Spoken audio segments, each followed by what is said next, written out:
So hey anime fans. The series name is What If Naruto Fight with Vados and Harem. So let's start the series. The Kachi Mountains rose from the outskirts of Beerus' planet like the fractured spine of some ancient beast, their peaks scraping against the sky the color of bruised plums. Naruto Uzumaki had been running up and down them for 3 hours, and his lungs felt like they were filled with broken glass. He paused at the base of the largest cliff, hands on his knees, sweat dripping from his chin onto the pink and purple grass. The gravity here was still heavier than Earth's, not unbearable, but enough that every movement felt like wading through water. His legs trembled. His chakra reserves, usually vast enough to make him careless, had been carefully rationed since sunrise. Resting already? Naruto looked up. Goku hovered 20 feet above him, cross-legged, one hand supporting his chin like he was watching clouds pass. He wasn't even breathing hard. I'm thinking, Naruto said, straightening. Strategizing. That's what smart fighters do. Goku dropped, landing so softly that the grass barely bent beneath his feet. Whis says thinking is just another word for slowing down. Your body knows what to do if you let it. My body knows it wants breakfast. Naruto wiped his forehead with his sleeve. How long have you been up there? About an hour. I was watching your form. Goku tilted his head, his expression genuinely curious rather than critical. You move differently than anyone I've ever trained with. It's like you're carrying something. Even when you run. Naruto blinked. I'm carrying exhaustion. Because I've been running up mountains. No, I mean. Goku gestured vaguely at Naruto's chest. Here. Your center feels heavy. Not physically. Whis talks about how ki flows from a calm place, but yours, it's like it's pulling against something. For a moment, Naruto said nothing. He'd been on this planet for 3 weeks now, brought here through a series of events that still made his head hurt. Something about multiverses and destroyed realms and a favor owed to Whis that somehow involved Sasuke's Rinnegan and a very confused Kurama. The details didn't matter. What mattered was that he was here, on a world that existed outside his own reality, training with a man who could shatter planets with his fists, and smiled like a child at a festival. And Goku had just seen something that Jiraiya, Kakashi, and every enemy he'd ever faced had missed in seconds. It's nothing, Naruto said. Old habit. Goku studied him for a long moment, then nodded like Naruto had explained everything. Want to spar? Light contact. Just until breakfast. Naruto felt the familiar spark of competition ignite in his chest. 3 weeks of conditioning, of learning to move in this gravity, of watching Goku and Vegeta blast craters into landscapes with attacks that defied everything he understood about energy manipulation.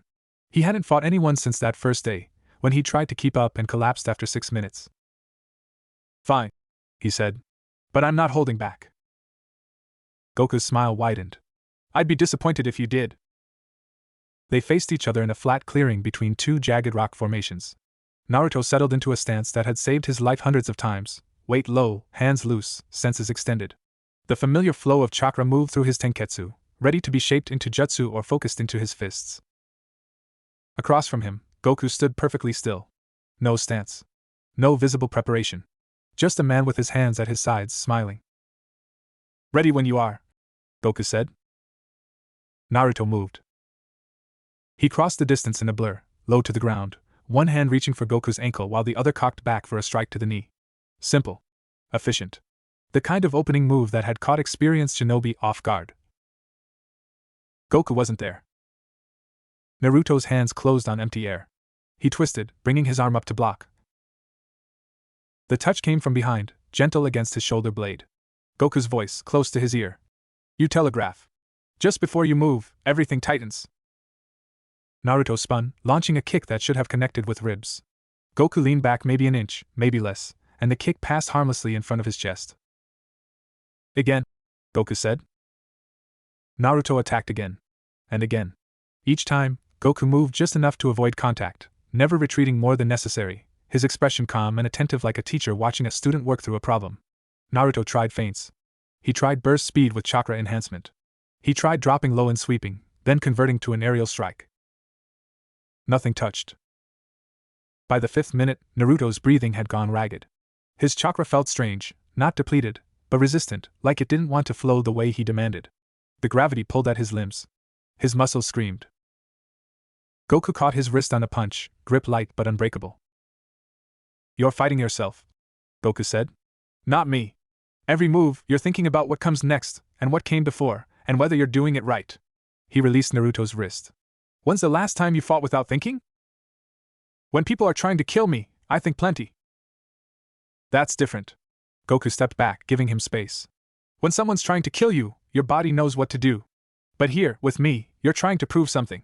That's the part that's slowing you down. Naruto straightened, wiping sweat from his eyes.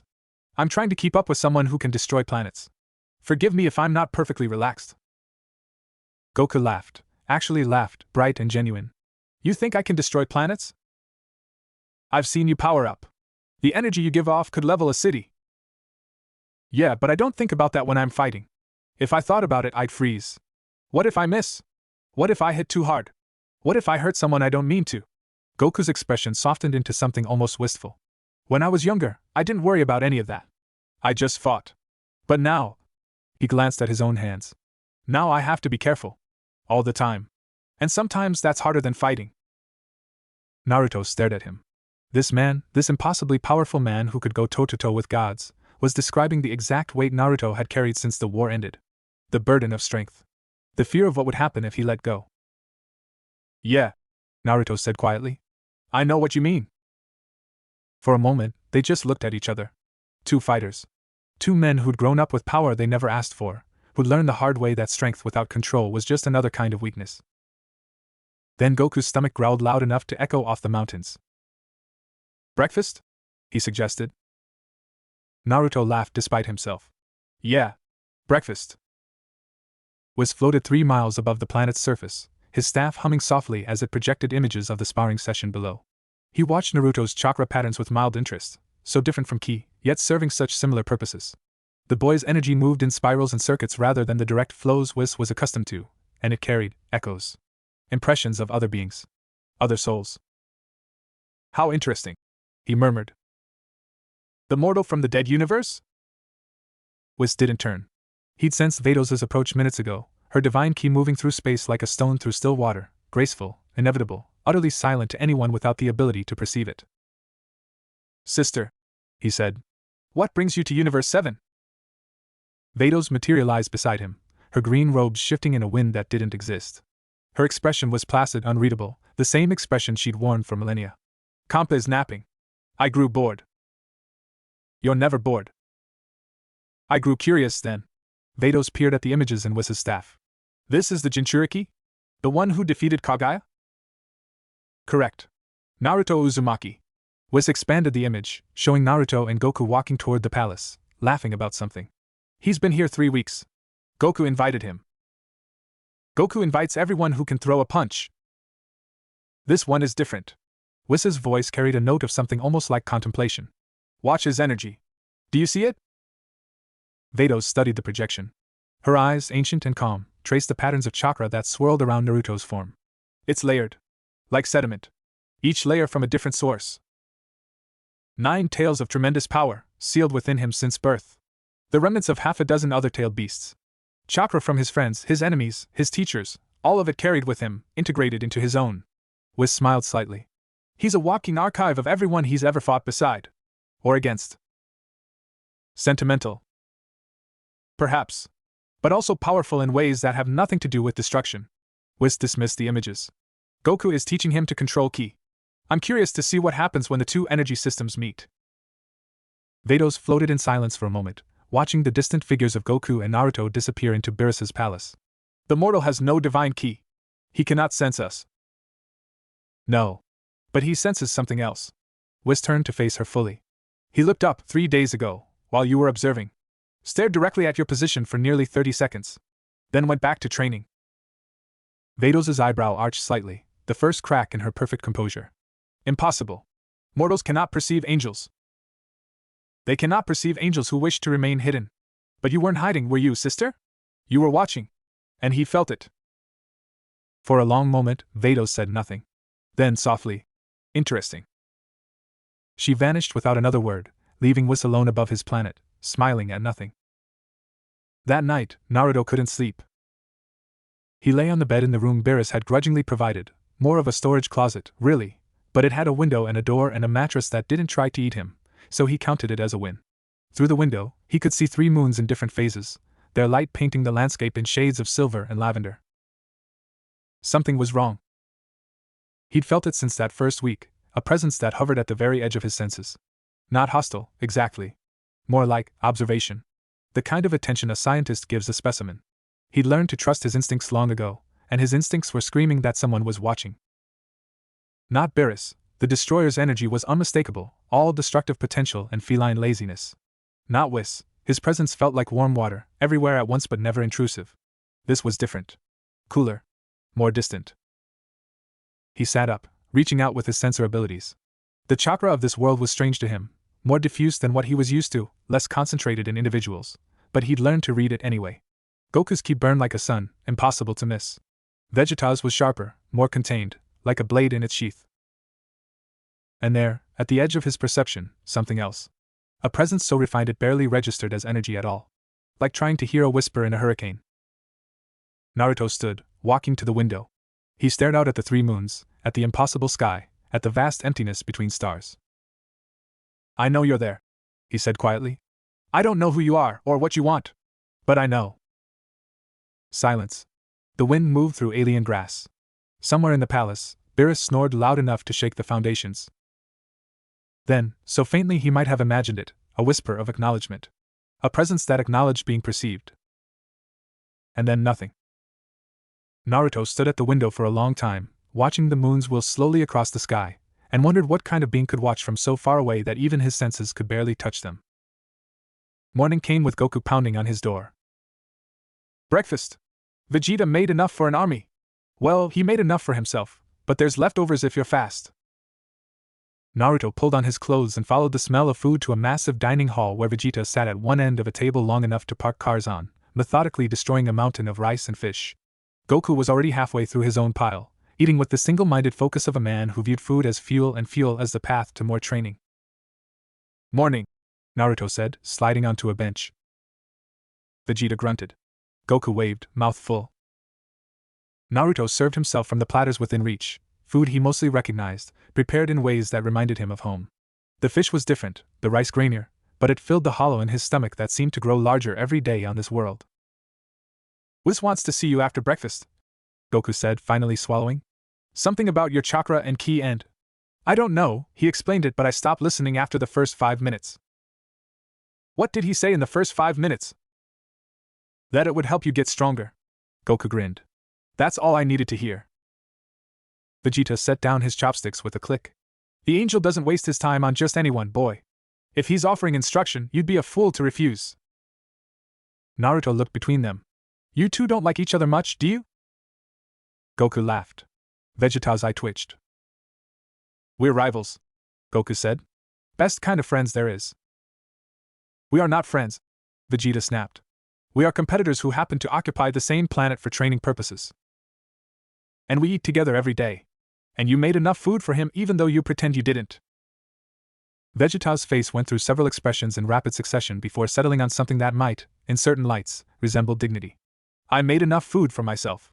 Any excess is incidental. Naruto smiled into his rice bowl. It reminded him of Sasuke, in a way. The same stubborn refusal to admit connection, even when connection was obvious. The same pride masking something softer underneath. Vegeta, he said. Can I ask you something? The Scion Prince eyed him warily. What? When you first came here, when you first started training with Whis, did you ever feel like you didn't belong? Like everyone around you was so far beyond you that you'd never catch up? Vegeta's expression didn't change, but something shifted in his eyes. A flicker of memory. Old wounds.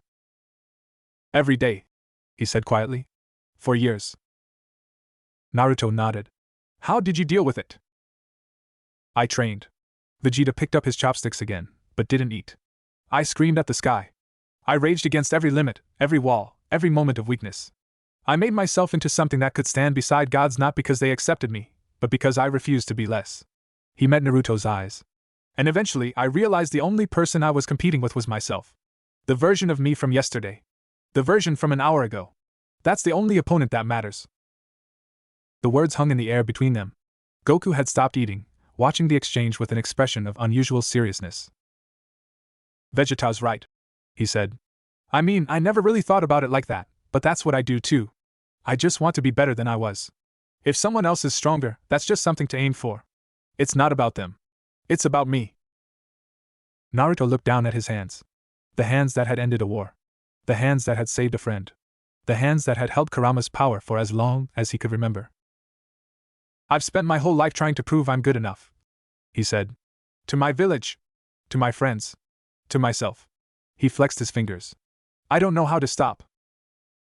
Who said anything about stopping? Vegeta stood, gathering his plates. You don't stop. You just stop caring what anyone else thinks. The proving never ends. The audience just gets smaller. He paused at the door. Until it's just you. And then you really start to grow. He left without another word. Goku watched him go, then turned to Naruto with a grin. He likes you. He doesn't like anyone. How can you tell? He gave you advice. Real advice. Vegeta doesn't do that for people he doesn't respect. Goku stood, stretching. Ready to see Whis? Naruto took a deep breath. Yeah. Ready as I'll ever be. Whis waited for them in a garden at the top of the palace, a carefully cultivated space where flowers from a dozen worlds bloomed in impossible colors. He sat on a stone bench, staff across his lap, watching a small fountain that flowed upward instead of down. Ah, Naruto. Thank you for coming. He gestured to a spot across from him. Please sit. Naruto sat, suddenly aware of how ordinary he felt in the presence of this being. Whis radiated calm in a way that went beyond emotion. It was like sitting next to a mountain, or an ocean. Something ancient and patient and utterly beyond human understanding. I've been observing your progress, Whis said. You've adapted remarkably well to our gravity and atmosphere. Your body is resilient. Thanks. I think. But there's something I want to discuss with you. Whis' eyes, pale and knowing, fixed on Naruto's face. Your chakra and our ki are similar in many ways, but fundamentally different in one crucial aspect. Ki flows from the user's center of being, their spirit, their will, their essential self. It's an expression of who you are. Chakra, from what I understand, flows from a combination of physical and spiritual energy, shaped by training and inheritance. That's right. We mold it into techniques. Jutsu. Yes. And that's where the difference becomes significant. Whis leaned forward slightly. You mold your energy. You shape it consciously, deliberately. Ki users, by contrast, release their energy. We let it flow without interference, trusting our bodies and spirits to express themselves naturally. Naruto frowned. So you're saying I think too much? I'm saying you might be trying too hard. Whis smiled.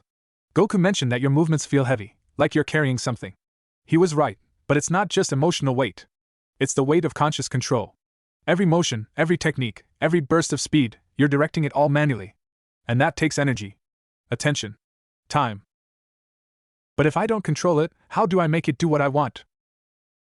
Ah. Whis' smile widened. That's the question, isn't it? The paradox at the heart of all martial arts. How do you achieve perfect control by letting go of control entirely? Naruto opened his mouth, then closed it. He had no answer. For now, I want you to try something simple. Whis stood, walking to a clear space in the garden. Stand here. Close your eyes. And feel your chakra. Don't mold it. Don't shape it. Just feel it. Naruto obeyed, closing his eyes. His chakra moved through him as it always did, a familiar current, warm and constant. Kurama stirred in his mind, curious. What is he asking? I don't know yet. Just watch. No. Whis' voice came from somewhere to his left. I want you to feel my presence. Not with your chakra senses. They're calibrated differently, they won't work on me. Just feel. With everything else. Naruto tried. He reached out with his awareness, with the part of him that had always been able to read people, to sense intention and emotion. And slowly, faintly, he felt something. Not energy. Not power. Just presence. A calm so deep it felt like the space between stars. Good, Whis said. Now, without opening your eyes, without using your chakra, tell me where Goku is. Naruto focused. Goku's ki was easy to sense normally, a blazing sun. But without chakra, without his usual methods, he reached deeper, feeling for something else. The warmth of friendship. The spark of competition. The simple, undeniable there-ness of another person. He's behind you. About 20 feet. Leaning against a tree. Excellent. Whis sounded genuinely pleased. You can sense without chakra. You've been doing it your whole life, reading people, understanding them. That's not a technique. That's you? And that's the part that needs to guide your movements. Naruto opened his eyes. Goku was exactly where he'd sensed him, arms crossed, grinning. How did I do that? Because you stopped trying. Whis returned to his bench. Your chakra senses are powerful, but they're also a crutch. They let you perceive energy, but they blind you to everything else. For the next few days, I want you to train without using chakra at all. No enhancement. No sensing. Just your body and your instincts. That's insane. I'll be half as fast. I won't be able to keep up with. You'll be surprised what your body can do when your mind stops getting in the way. Whis' eyes held his. Trust yourself, Naruto. Not the techniques you've learned. Not the power you've accumulated. Just you. Naruto looked at Goku, who shrugged. He's usually right about this stuff, Goku said. Annoying, but right. Naruto took a breath. Let it out. Okay, he said. I'll try. That afternoon's training session was humiliating. Without chakra enhancement, Naruto's speed dropped by half. His strength plummeted. When Goku came at him with light taps that would have been easy to dodge before, he couldn't get out of the way fast enough. He fell 12 times in the first 10 minutes. He pulled muscles he didn't know he had. By the end of the first hour, he lay flat on his back, staring at the sky, wondering if he'd made a terrible mistake. You're still thinking, Goku said, offering a hand. Naruto took it, letting Goku pull him up. I'm trying not to. No, you're trying to try not to. There's a difference. Goku clapped him on the shoulder. Look, when I first learned to move without thinking, it wasn't because I trained harder. It was because I stopped caring about the outcome. I just moved. If I got hit, I got hit. If I fell, I fell. The only thing that mattered was the next moment. Naruto wiped blood from a cut on his lip. That's easy for you to say. You've been doing this your whole life. And you haven't? Goku's expression was curious, not challenging. You told me about your village. About growing up alone, fighting for attention, fighting for respect. That's all movement. That's all instinct. You just forgot somewhere along the way. Naruto wanted to argue, but the words died in his throat. Because Goku was right. Somewhere between becoming a genin and becoming a hero, he'd started calculating. Started planning. Started carrying the weight of everyone's expectations instead of just moving forward like he used to. I don't know how to go back, he admitted. You don't go back. You go forward. Goku settled into a loose stance. Again. But this time, don't try to win. Don't try to dodge. Just move. Let your body do what it wants. Naruto mirrored his stance. Took a breath. And let go. For the first few seconds, nothing changed. He still felt slow, clumsy, awkward. Goku came at him and he moved, not fast enough, taking a tap to the ribs that made him grunt. But then something shifted. He stopped thinking about the tap. Stopped thinking about the next move. Stopped thinking about anything except the space between them, the flow of movement, the simple act of being in this moment. Goku's hand came at his face. He leaned left. Goku's foot swept toward his ankles. He jumped barely, just enough. Goku's other hand, the one he hadn't seen, reached for his shoulder. He twisted, and it passed within an inch of his skin. Good! Goku's voice came from everywhere and nowhere. Keep going! Naruto kept going. Minutes passed.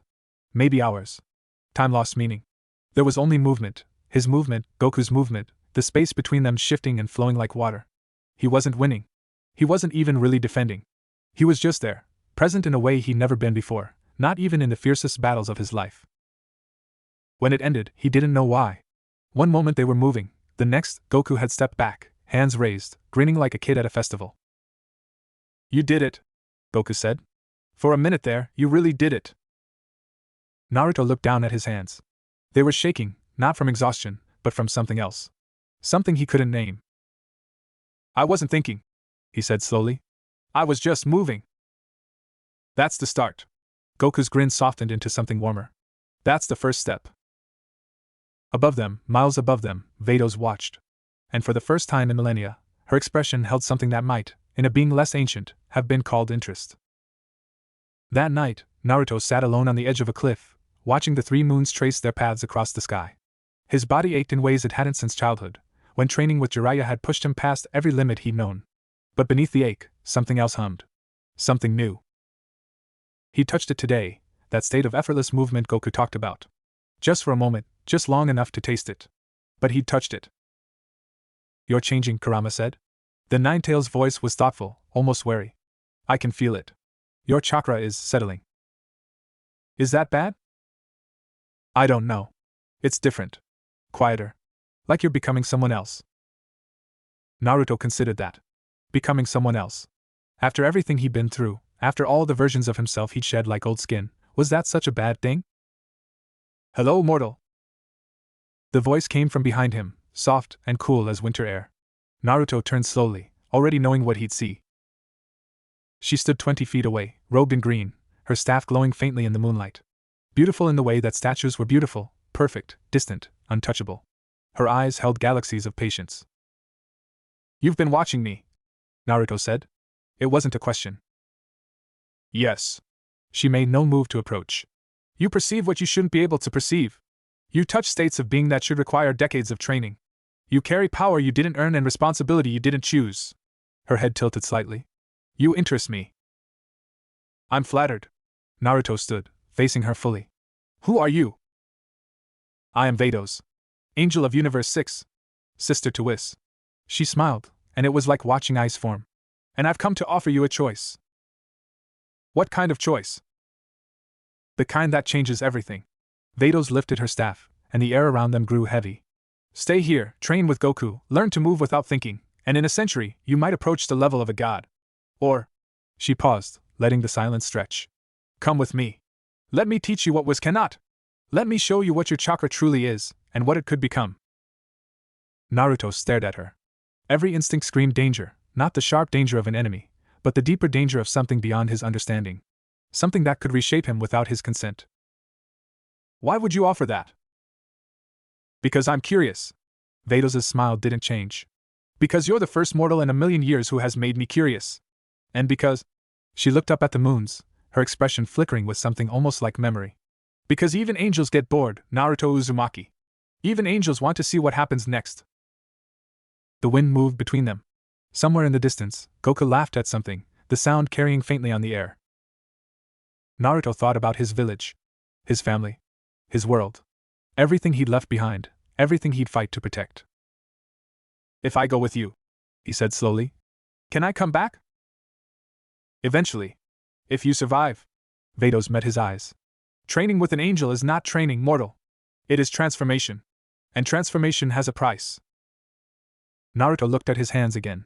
The hands that had ended a war. The hands that had held Kurama's power. The hands that had touched something new today, something that felt like the beginning of a longer road. When do we leave? He asked. Vados' smile widened, and for just a moment, it looked almost human.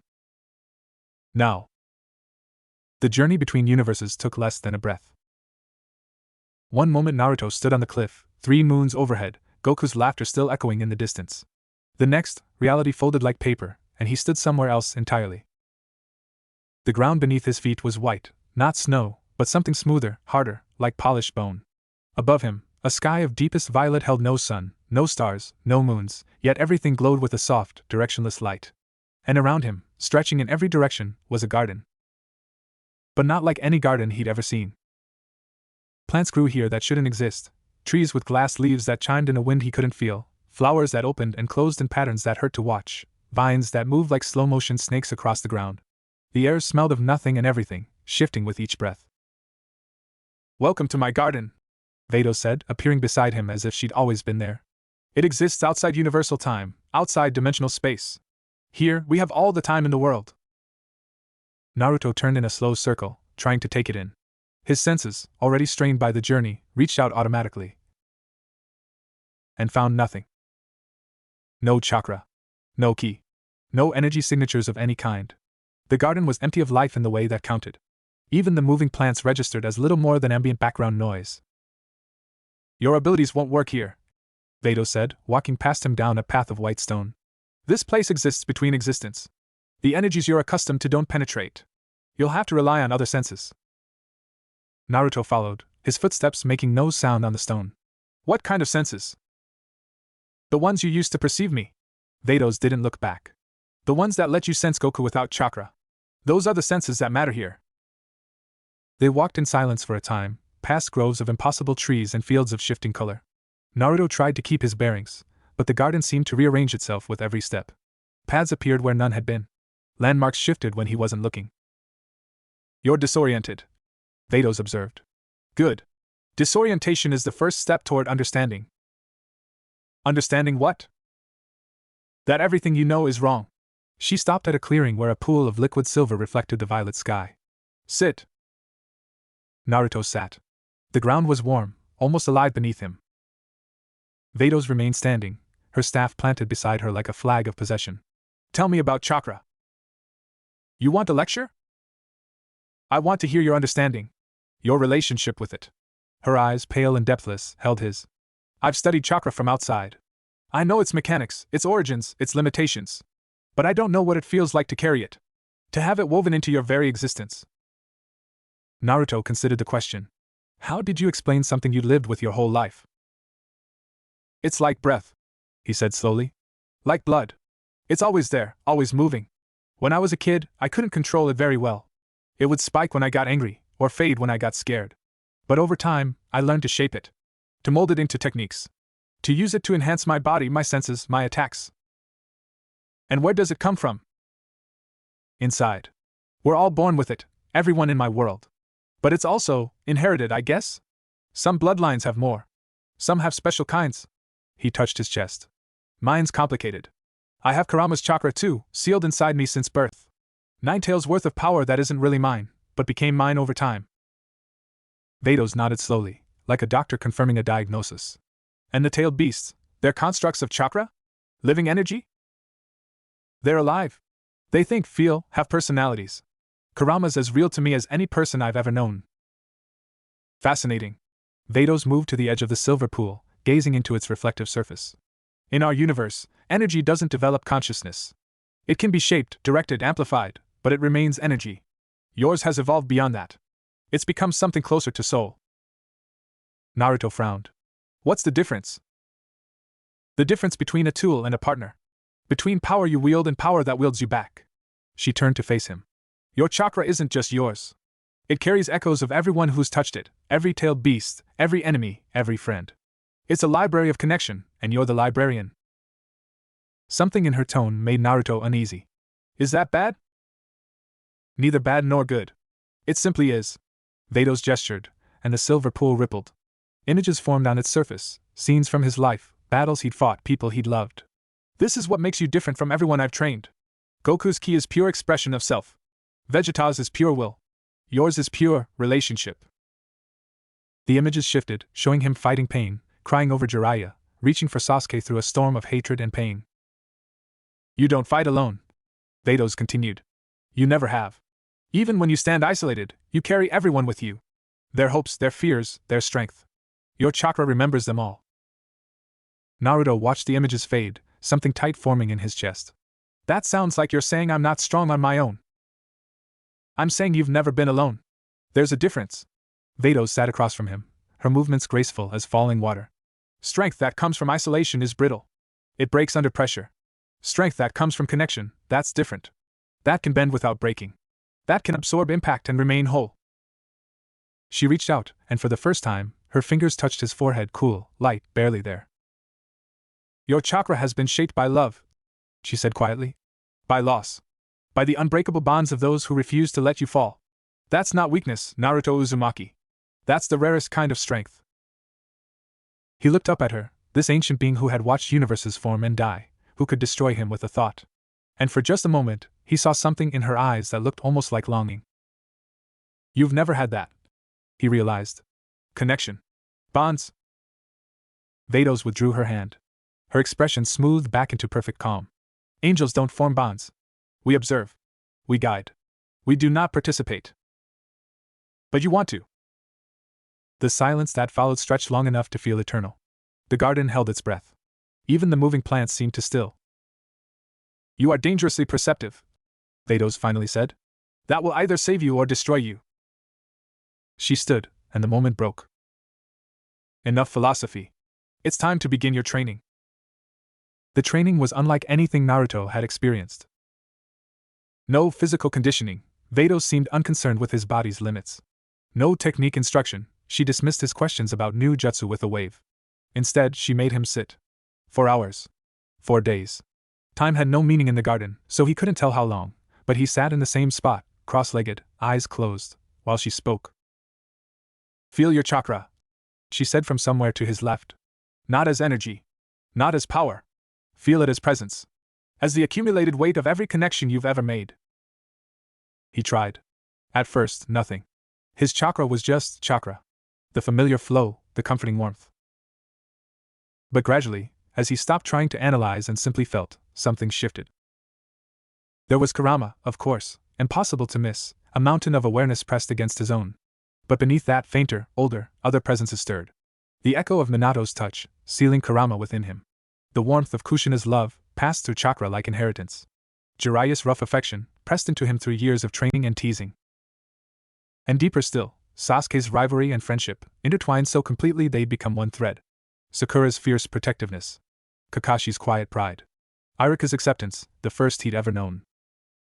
Layer after layer, stretching back through every moment of connection, every bond formed or broken or reforged. I feel them, he whispered. I feel everyone. Good. Vados' voice was satisfied. Now reach further. Beyond the living. He didn't understand, but he tried. Past the known presences, into older darkness, older light. Pain. Jiraiya's death, the weight of his body sinking into water. Niji's sacrifice, wooden spikes through flesh and bone. Asuma's cigarette, still burning where he'd fallen. The countless enemies who'd died by his hand, whose final moments had pressed against his chakra like ghosts begging for acknowledgement. Tears leaked from beneath his closed lids. This is the weight you carry, Vados said, and for once, her voice held no distance. Every life that touched yours, every death that marked you, every loss that shaped who you became.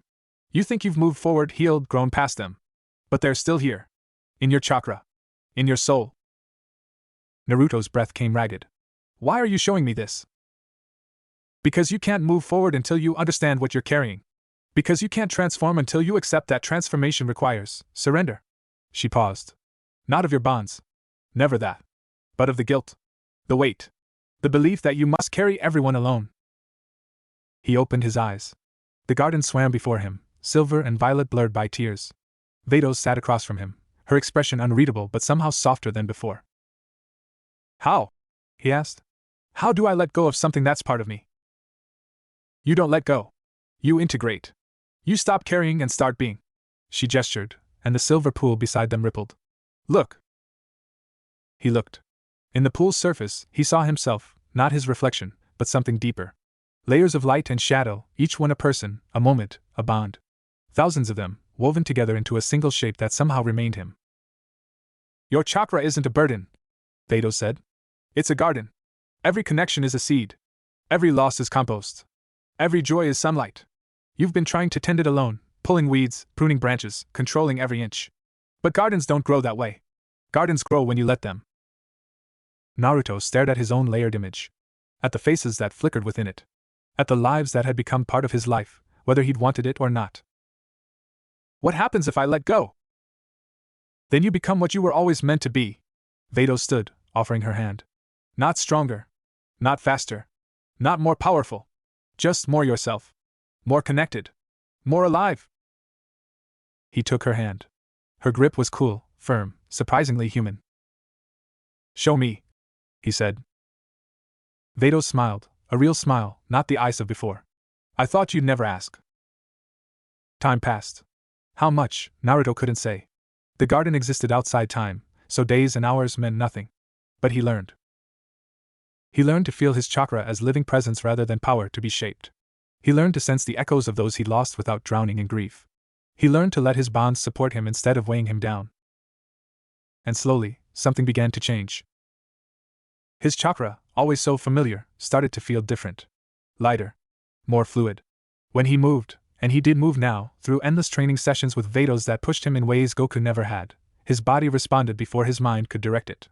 Techniques he practiced for years came easier, faster, with less conscious effort. The first stage, Vados called it. Integration without interference. One day, if it was a day, she led him to a new part of the garden. Here, the plants grew in patterns that hurt to look at, spiraling geometries that seemed to shift when he blinked. In the center stood a single tree, its bark pure white, its leaves the color of blood. This is where we test you, Vados said. Test me how? She raised her staff, and the air around them grew heavy. Fight me. No holds barred. Use everything you've learned, and everything you've been. Naruto stared at her. Fight an angel? Not to win. To understand. She settled into a stance so effortless it barely looked like preparation. To feel what it means to face someone who exists beyond your categories of strength and weakness. To learn that losing isn't the same as failing.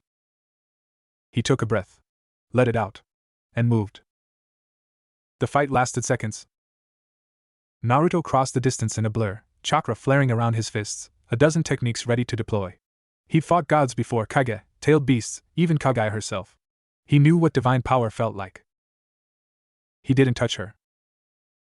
Vados moved like water finding its level, like wind finding its path. Every strike passed through empty air. Every feint drew nothing but a slight tilt of her head. Every technique, no matter how fast or complex, dissolved before it could reach her. And she never attacked back.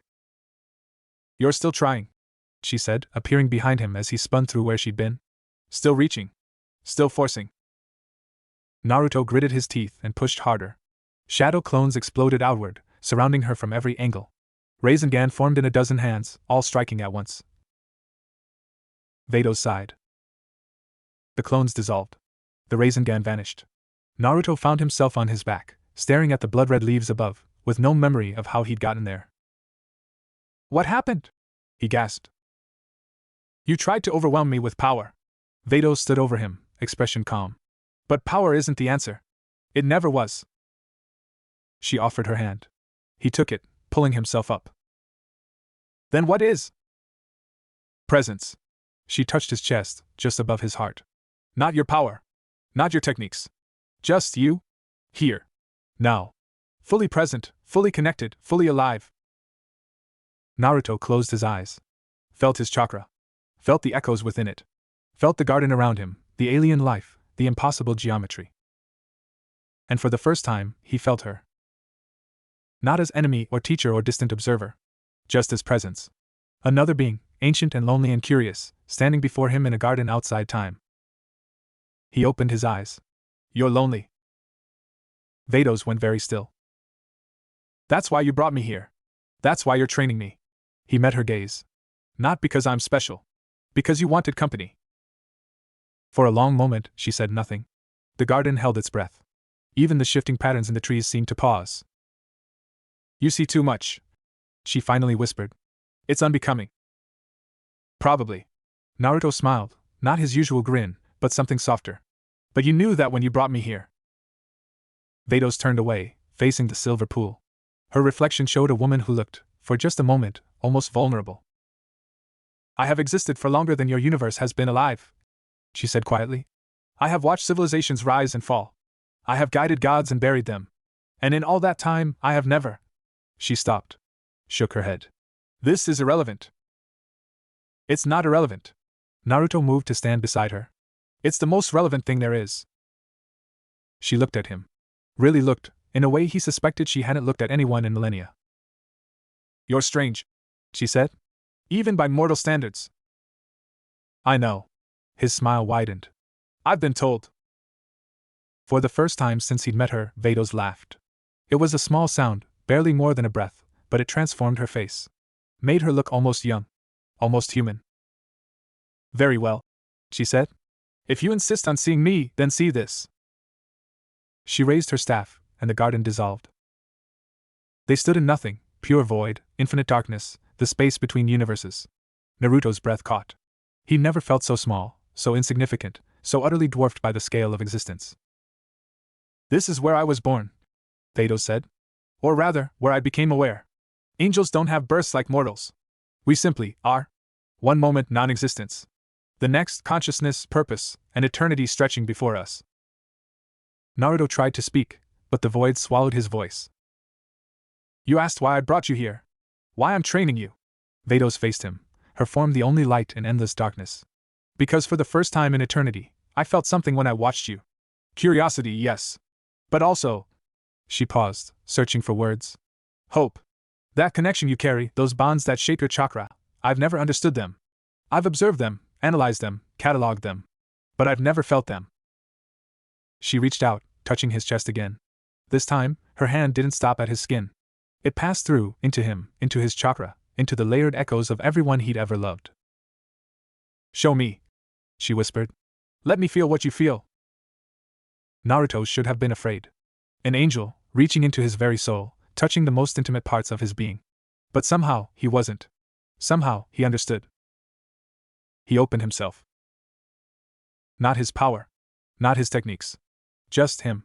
The him that loved Irika and hated loneliness. The him that reached for Sasuke when everyone else gave up. The him that cried for Jiraiya and fought for Niji and carried every loss like a stone in his pocket. He showed her everything. And Vados, ancient and eternal and utterly alone, felt. When they returned to the garden, she was crying. Not dramatically, just a single tear, tracking slowly down her perfect cheek. She wiped it away almost immediately, her expression shifting back toward calm. That was. She stopped. Started again. I didn't know. Didn't know what? That it could feel like that. She looked at him with new eyes, eyes that held wonder, for the first time in eons. Connection.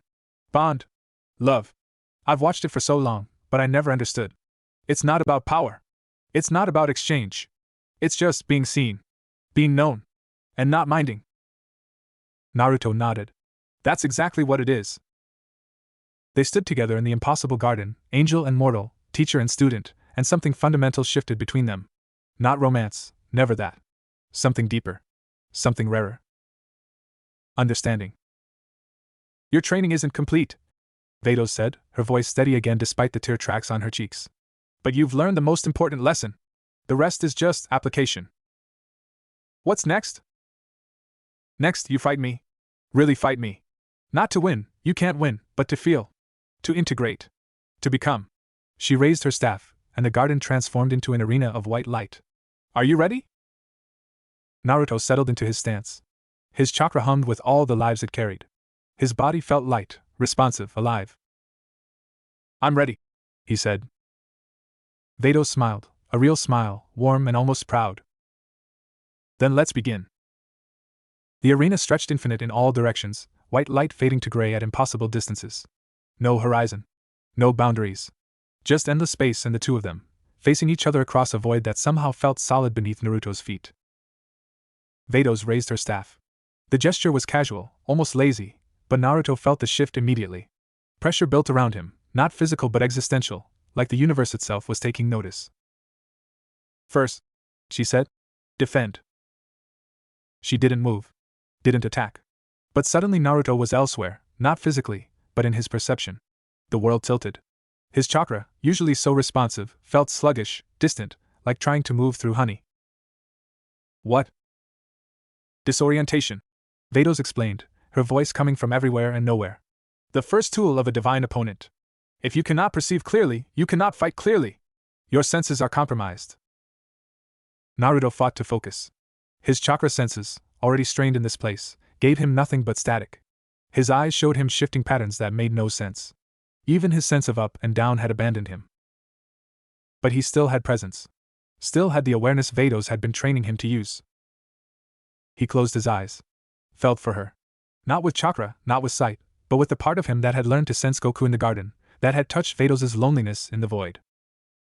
There. He moved, not toward where she appeared to be, but toward where he felt her.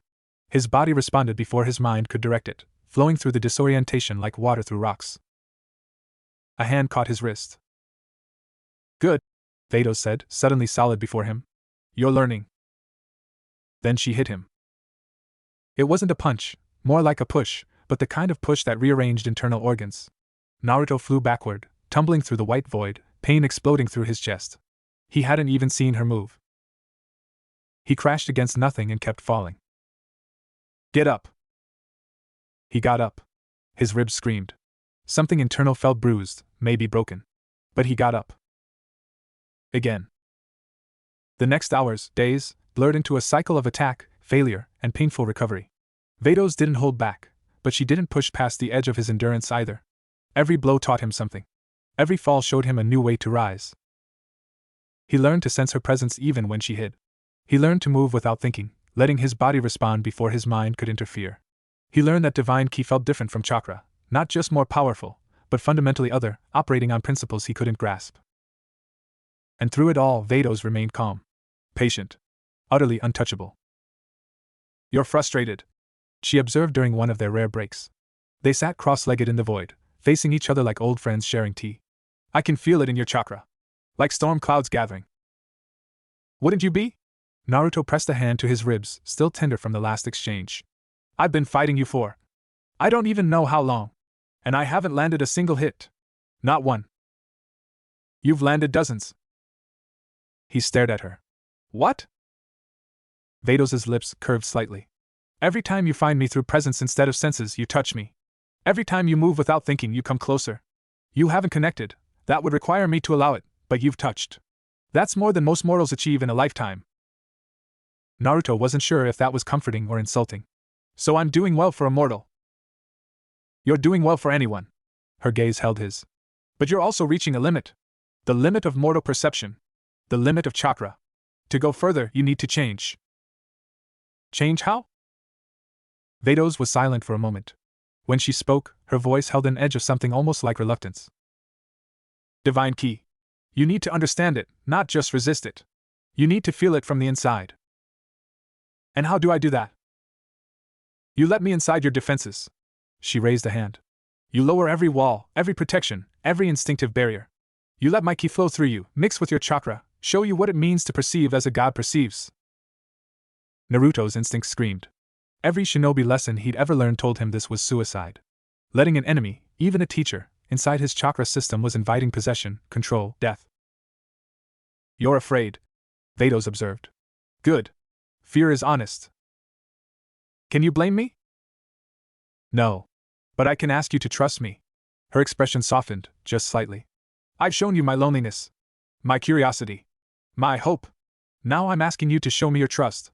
Not blind trust, I'm not asking you to be foolish. But trust nonetheless. Naruto looked at her. This ancient being who could destroy him without effort, who'd brought him to a place outside reality, who'd touched his soul and cried at what she found. He thought about all the people who'd earned his trust over the years. Iruka, the first. Jiraiya, who'd believed in him when no one else did. Kakashi, who'd pushed him to grow. Sasuke, who'd tested every limit of forgiveness and still received his hand. Vados wasn't any of them. But she was something else. Something new. Okay, he said. She raised an eyebrow. Just like that? Just like that. He settled into a meditative pose, opening himself as he had in the garden. Do it. For a moment, she didn't move. Then, slowly, she reached out and placed her hand on his chest. Divine Ki flowed into him. It felt like drowning in light. Naruto's eyes flew open, but he saw nothing, only brilliance, only power, only an awareness so vast it threatened to dissolve his sense of self. Vados' ki moved through him like water through sand, filling every channel, every tenketsu, every space where chakra had ever flowed. And it burned. Not with heat, with presence. With the weight of eons, the pressure of watching universes form and die, the infinite patience of something that had always existed, and always would. His mortal frame, his mortal soul, had never been designed to contain such awareness. Let it flow, Vados' voice came from within him. Don't resist. Don't shape. Just feel. He tried. Gods, he tried. But the sensation was overwhelming, too much, too vast, too other. His chakra reacted. Not defensively, but curiously. The layered echoes of everyone he'd ever loved stirred, reaching toward this new presence, this ancient awareness, like flowers turning toward impossible sun. And Vados, for her part, felt them. Her ki paused in its flow. Hesitated. Then, gently, carefully it reached back. Connection. Not the connection of battle or training or even friendship. Something deeper. Something that transcended species and power, and the very nature of existence. For one eternal moment, Naruto Uzumaki and Vados the angel existed as one being, mortal and divine, young and ancient, bound and free. Then the moment passed. Vados withdrew her hand. Naruto collapsed forward, catching himself on his palms, gasping like he'd run 1,000 miles. His chakra churned. His mind reeled. But beneath the chaos, something new had taken root. A seed of understanding. What was that? He managed. Vados didn't answer immediately. When he looked up, she was staring at her own hand, her expression something he couldn't read. That, she said slowly, has never happened before. What hasn't? She met his eyes. Your chakra responded to mine. Not as enemy or invader, but as partner. As equal. In all my existence, no mortal has ever done that. No god has ever done that. She lowered her hand. You accepted me. Not my power. Not my teaching. Me. Naruto sat up, still shaky. Isn't that what you wanted? I didn't know what I wanted. She looked away, across the infinite void. I thought I wanted to understand connection. To feel what you feel. But this. She shook her head slowly. This is more than understanding. This is participation. Is that bad? No. Her voice was soft, almost wondering. It's terrifying. They sat together in the void, angel and mortal, and for the first time, the power difference between them felt irrelevant. What mattered was what had just happened, a bridge built across an impossible gap, a moment of genuine meeting between beings who should never have been able to truly see each other. What now? Naruto asked. Vados was quiet for a long moment. Then, slowly, she smiled. Now you learn to do it yourself. The next phase of training was unlike anything that had come before.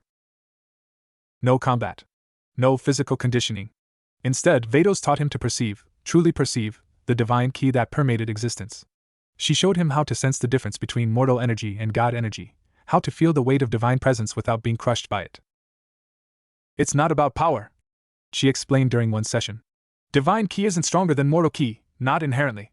It's denser. More concentrated. Like the difference between water and ice. Same substance, different state. Naruto struggled to grasp the concept.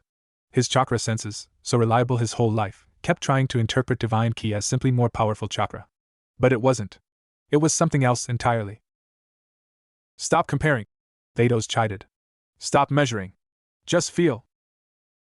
He closed his eyes. Let go of every category, every expectation, every assumption. And slowly, gradually, he began to perceive. Divine ki was quiet. Not silent, but still. Like a deep lake that showed no surface movement, but held infinite depth beneath. It didn't push or demand or announce itself. It simply was, patient and eternal and utterly indifferent to mortal concerns. How do you stand it? He whispered. The stillness? Vados's voice came from beside him, softer than he'd ever heard it. We don't stand it. We become it.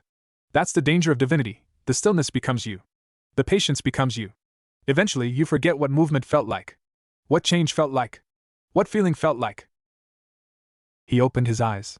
She sat beside him, close enough to touch, her profile limned in the void's eternal light. That's why you brought me here, he said. Not just for training. You wanted to remember. She didn't deny it. Your chaos, Naruto Uzumaki. Beautiful, messy, impossible chaos. You carry 1,000 voices in your chakra and still remain yourself. You've lost everything and still reach for more. You've been hurt by everyone you loved and still love anyway. She turned to face him. I wanted to remember what that felt like. What alive felt like. Naruto looked at her, really looked, past the power and the age and the impossible beauty. Saw her as she was, lonely. Curious. Hopeful, despite everything. You're more human than you think, he said. Vados laughed, a real laugh, surprised out of her. That's either the greatest compliment or the worst insult I've ever received. Probably both.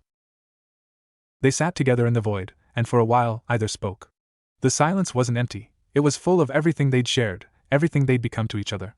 Teacher and student. Ancient and young. Divine and mortal. And something else. Something neither had words for. Eventually, Vados stood. The movement was fluid, graceful, utterly angelic, but Naruto noticed it took her a moment longer than usual. As if she, too, was reluctant to break the spell. One final lesson, she said. Then you return. Naruto stood as well. What lesson? She raised her staff, and the void around them began to change. Colors bled into existence, deep reds, burning oranges, the black of space shot through with impossible light. Shapes formed. Structures. And suddenly they were standing on a world. But not just any world. Naruto's breath caught. Below them, far below, seen from impossible height, stretched a village he knew better than his own face. Kenoha. His home. The Leaf Village, tiny as a toy from this distance, nestled among familiar forests and mountains. This is my world, he whispered. Your universe, yes. Access through the connection we built. Vados stood beside him, her expression unreadable. I can show you more. I can show you the divine ki that flows through everything, the God energy that your people have never learned to perceive. She gestured, and suddenly Naruto saw. Above Kenoha, Stretching across the sky like an invisible ocean, flowed currents of energy he'd never known existed. Divine Ki, subtle and vast, moving in patterns that shaped weather and fate and the very passage of time. And beyond that, higher still, presences he could barely sense, gods, angels, beings of incomprehensible power going about their eternal business. Your world is protected, Vados said. Beerus watches over it, though he rarely interferes. Whis guides from afar. And the other universes, they have their own guardians, their own hierarchies, their own concerns. Naruto stared at the hidden cosmos above his home. They've always been there? All this time? Always. You simply couldn't perceive them. She turned to face him. Now you can. Now you know. And knowledge changes things. He looked at her. What do you mean? The divine hierarchy doesn't welcome mortals who see too clearly. The gods don't appreciate being observed by those beneath them. And the angels. She paused. The angels are curious about you now. Word spreads, even across universes. Whis knows you're with me. Others are learning. Naruto felt a chill that had nothing to do with temperature. Are you saying I'm in danger? I'm saying you're visible. Before, you were a mortal from a dead universe, interesting to me, perhaps, but beneath notice. No. She gestured at his chakra, which glowed with faint traces of divine ki from their connection. Now you carry something of divinity within you. That attracts attention. Not all of it friendly. He looked down at himself, at the subtle glow that hadn't been there before. Can you take it back? No. And I wouldn't if I could. Her voice was firm. This is your protection, Naruto. Your growth. Your next step. But it's also your burden. You'll see things others can't. Sense things others don't. And you'll have to decide what to do with that knowledge. Naruto was quiet for a long moment, staring at his home far below. At the village that had rejected him, then accepted him, then made him its hero. At the people he loved, going about their lives, oblivious to the divine currents flowing above their heads. What would you do? He asked. If you were me? Vados considered the question seriously. I would remember that power isn't the answer. That visibility isn't the same as importance. And that the bonds you carry, the connections in your chakra, are worth more than any divine acknowledgement. She touched his shoulder, a rare gesture of warmth. I would be exactly who you are. That's enough. He turned to her. You really believe that? I really do. She smiled, small, but real. You've taught me more than I've taught you, I think. About what matters. About what's worth preserving. She withdrew her hand. Now go. Your friends are waiting. And Goku will be insufferable if you don't return soon. Naruto laughed despite everything. Yeah. He will. He looked at her one last time, this being who had changed him, challenged him, shown him worlds beyond imagination. Who had cried in front of him and laughed with him, and, in her own way, become something like a friend. Thank you, Vados. For everything. She inclined her head. Thank you, Naruto Uzumaki. For reminding me what feeling feels like. The world dissolved. The void swallowed them. And when Naruto opened his eyes again, he stood on a cliff overlooking Beerus's planet, 3 moons overhead, the sound of Goku's laughter echoing in the distance. He was home. Or as close to home as this place could be. And he was changed.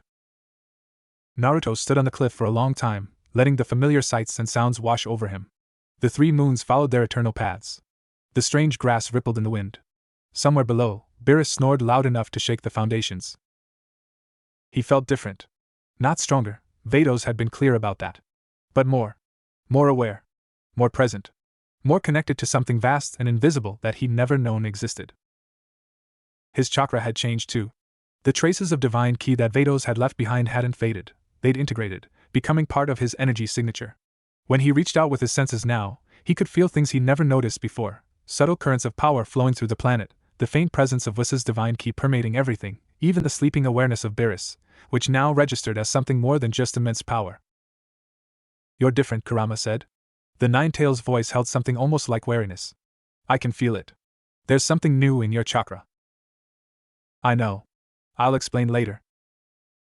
You'd better. This isn't something I can ignore. Naruto smiled slightly. Some things never changed. He made his way down from the cliff, following paths he'd memorized over weeks of training. The palace rose before him, absurdly large and ornate, a monument to a god's ego. Lights glowed in some windows. Movement caught his eye, Goku, on one of the training platforms, still going even at this hour. Naruto changed direction.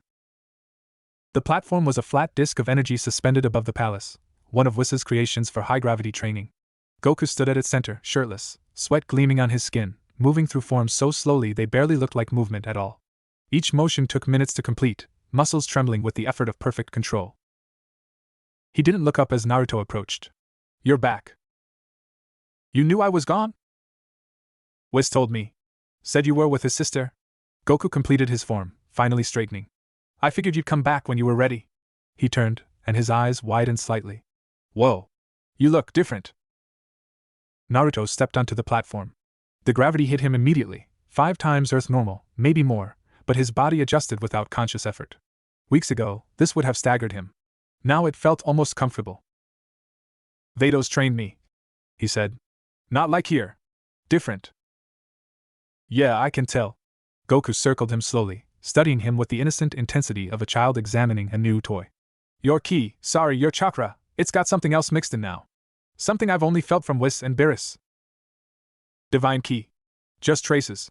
She showed me how to perceive it." Goku's expression lit up. "You can sense God ki now? That's amazing. That took me forever to learn, and I had Whis teaching me the whole time." He grinned. "Want to spar? I want to see what you can do." Naruto hesitated. Part of him, the competitive part, the part that had never stopped wanting to prove himself, screamed yes. But another part, newer and quieter, urged caution. "Not yet," he said. "I need to process everything first. Figure out what changed." Goku's grin didn't waver. Sure. Tomorrow then. Or the next day. Whenever you're ready." He clapped Naruto on the shoulder. "It's good to have you back. Vegeta was getting boring, he only wants to fight me, and he won't try anything new." "Vegeta never tries anything new?" "He tries the same things harder.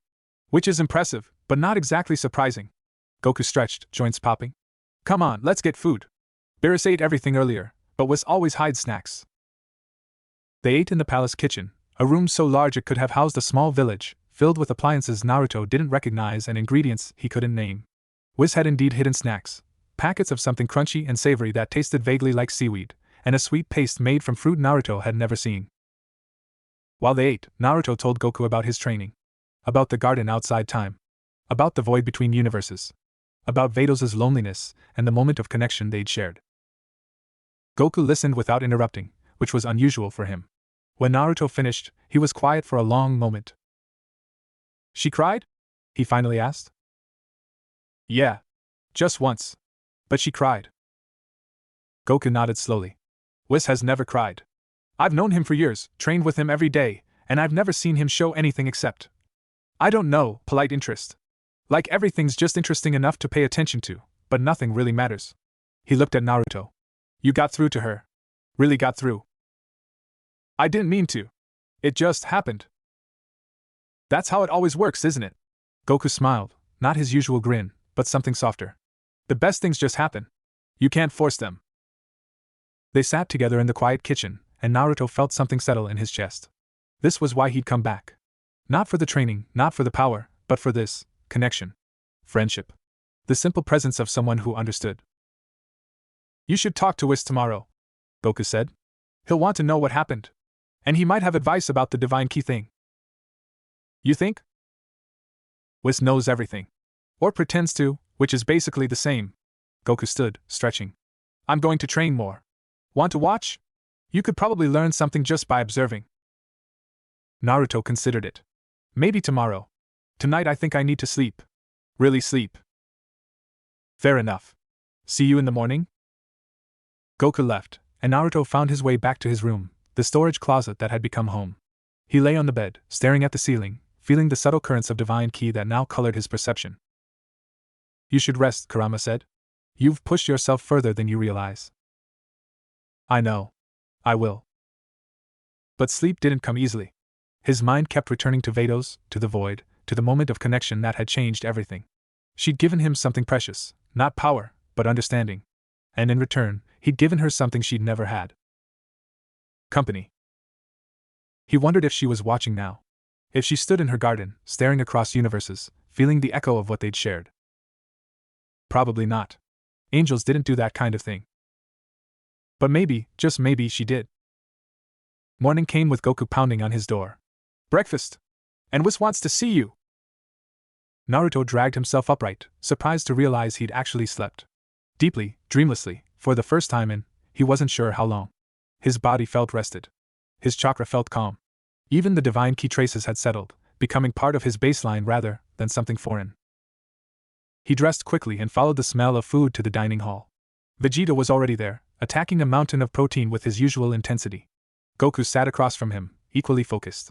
And Whis stood by the window, staff in hand, watching something outside. Ah, Naruto. Whis turned, his expression serene. Welcome back. I trust your time with my sister was educational? Naruto slid onto a bench, reaching for food. That's one word for it. I'm glad. Vados doesn't often take students. In fact, I don't believe she's ever taken one. Whis moved closer, studying Naruto with those pale, knowing eyes. And I see she left you with a parting gift. Divine Ki. Very faint, but unmistakable.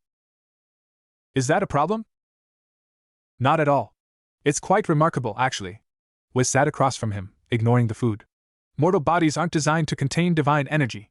The fact that you've integrated it so smoothly suggests something fascinating about your chakra's adaptability.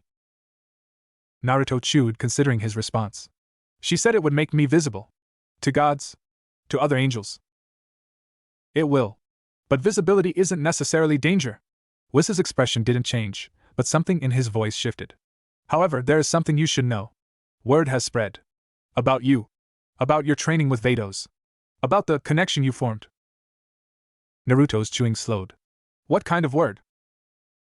The kind that interests beings who shouldn't be interested. Whis paused. There are 12 universes, Naruto. Each with its own gods, its own angels, its own hierarchies. Most of them never interact. But when something unprecedented happens, like a mortal touching an angel's heart, word travels. Vegeta had stopped eating. Goku's expression had lost its usual cheerfulness. Who knows?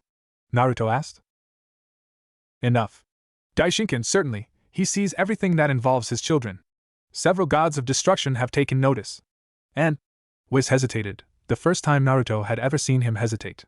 There are rumors that Zeno himself has expressed curiosity. The name meant nothing to Naruto, but the way Whis said it made his stomach clench. Who's Zeno? Goku answered, his voice unusually subdued. The Omni King. Ruler of all universes. The most powerful being in existence. Naruto set down his food. And he's curious about me? Curious is a strong word, Whis said carefully. Interested might be more accurate. He's aware that a mortal from a dead universe has formed a genuine bond with an angel. That's unprecedented. For a long moment, no one spoke. The weight of what Whis was saying pressed down on them all, the attention of a being so powerful that gods trembled at his name. What do I do? Naruto finally asked. For now, nothing. Whis' calm returned. Zeno's curiosity isn't necessarily dangerous. He's not malicious, simply absolute. If he wants to meet you, he'll arrange it. Until then, continue your training. Strengthen yourself. And perhaps, he paused. Perhaps reflect on what Vados gave you. Not the divine key, the understanding. That may prove more valuable than any power. Naruto looked down at his hands. The hands that had held Kurama's power, that had reached for Sasuke, that had touched an angel's heart. I will, he said quietly. That afternoon's training was strange. Goku approached him with the same enthusiasm as always, but there was a new intensity in his eyes, not competition, but concern. They sparred lightly, either pushing too hard, and Naruto found his movements coming easier than ever before. The divine key in his system didn't enhance his power, but it sharpened his perception. He could see Goku's attacks forming before they launched, sensed the intention behind each move. You're reading me, Goku said after 20 minutes, stepping back with a grin. Not my key, me. My thoughts. My habits. I didn't realize I was doing it. That's the best way. Goku circled him slowly. Whis talks about this. The state where you don't think, don't plan, just know. It's the beginning of something bigger. Ultra instinct? Goku nodded. I've touched it a few times. It's like, everything slows down, and your body just moves. No fear, no hesitation, no doubt. He met Naruto's eyes. You're closer to it than you realize. Naruto considered this. The state Vados had helped him find, presence without thought, connection without effort, it sounded similar. Maybe even the same thing, approached from a different direction. How do I go further? You don't. It comes when it comes. Goku shrugged. That's the frustrating part. You can train, prepare, open yourself, But the actual moment, the breakthrough, that's not something you control. It controls you. They trained until sunset, pushing and pulling, testing limits and finding new ones. By the end, Naruto was exhausted but exhilarated. His body moved differently now, lighter, more responsive. The divine ki traces hummed in harmony with his chakra, not fighting but complementing. That night, he sat alone on the cliff again, watching the moons. The presence he'd felt before, Vados' watching, was gone. Or maybe she was just better at hiding now. You've changed. Naruto turned. Vegeta stood behind him, arms crossed, expression unreadable. A little, Naruto admitted. More than a little. Vegeta moved to stand beside him, looking out at the moons. I've been watching you since you returned. Your movements are different. Your energy is different. Even the way you breathe has changed. Is that bad? No. It's impressive. Vegeta's jaw tightened slightly. Praise from him, apparently, required physical effort. What Vados gave you, the divine key, it's not something mortals can usually handle. The fact that you're not dead means you're stronger than you look. Naruto smiled slightly. Thanks. I think. Vegeta was quiet for a moment. Then, unexpectedly, I know what it's like. To be noticed by beings beyond your understanding. To realize the universe is larger and stranger than you ever imagined. He glanced at Naruto. When I first came to this planet, I thought I was the strongest in the universe. Then I met Beerus. Then Whis. Then I learned about Zeno, about the other universes, about the true scale of existence. He looked away. It nearly broke me. How did you survive? I got angry. Vegeta's lips curved into something that wasn't quite a smile. Not at them, at myself. At my own weakness, my own ignorance, my own arrogance. And I used that anger to push further than I ever had before. He met Naruto's eyes. You don't have anger. You have something else. Something I don't fully understand. But if you use it the way you used your bonds, your connections, you'll go further than any of us. Naruto stared at him. In all the time he'd known Vegeta, which wasn't long, but felt longer, he'd never heard him speak like this. Open. Honest. Almost vulnerable. Why are you telling me this? Vegeta was silent for a long moment. When he spoke, his voice was quiet. Because I see something in you. Something I lost long ago. The ability to connect without reservation. To trust without fear. To love without conditions. He turned away. Don't lose that. No matter what the gods throw at you. No matter how far you rise. Don't lose that. He left before Naruto could respond, disappearing into the darkness. Naruto sat alone on the cliff, the moons wheeling overhead, and thought about what Vegeta had said. About anger and connection, about rising and losing, about the things that made you who you were. He's right, Kurama said quietly. About you. About what makes you different. You think so? I've known you your whole life. I've seen you at your worst and your best. And the thing that always saves you, always, is your ability to reach out. To connect. To care.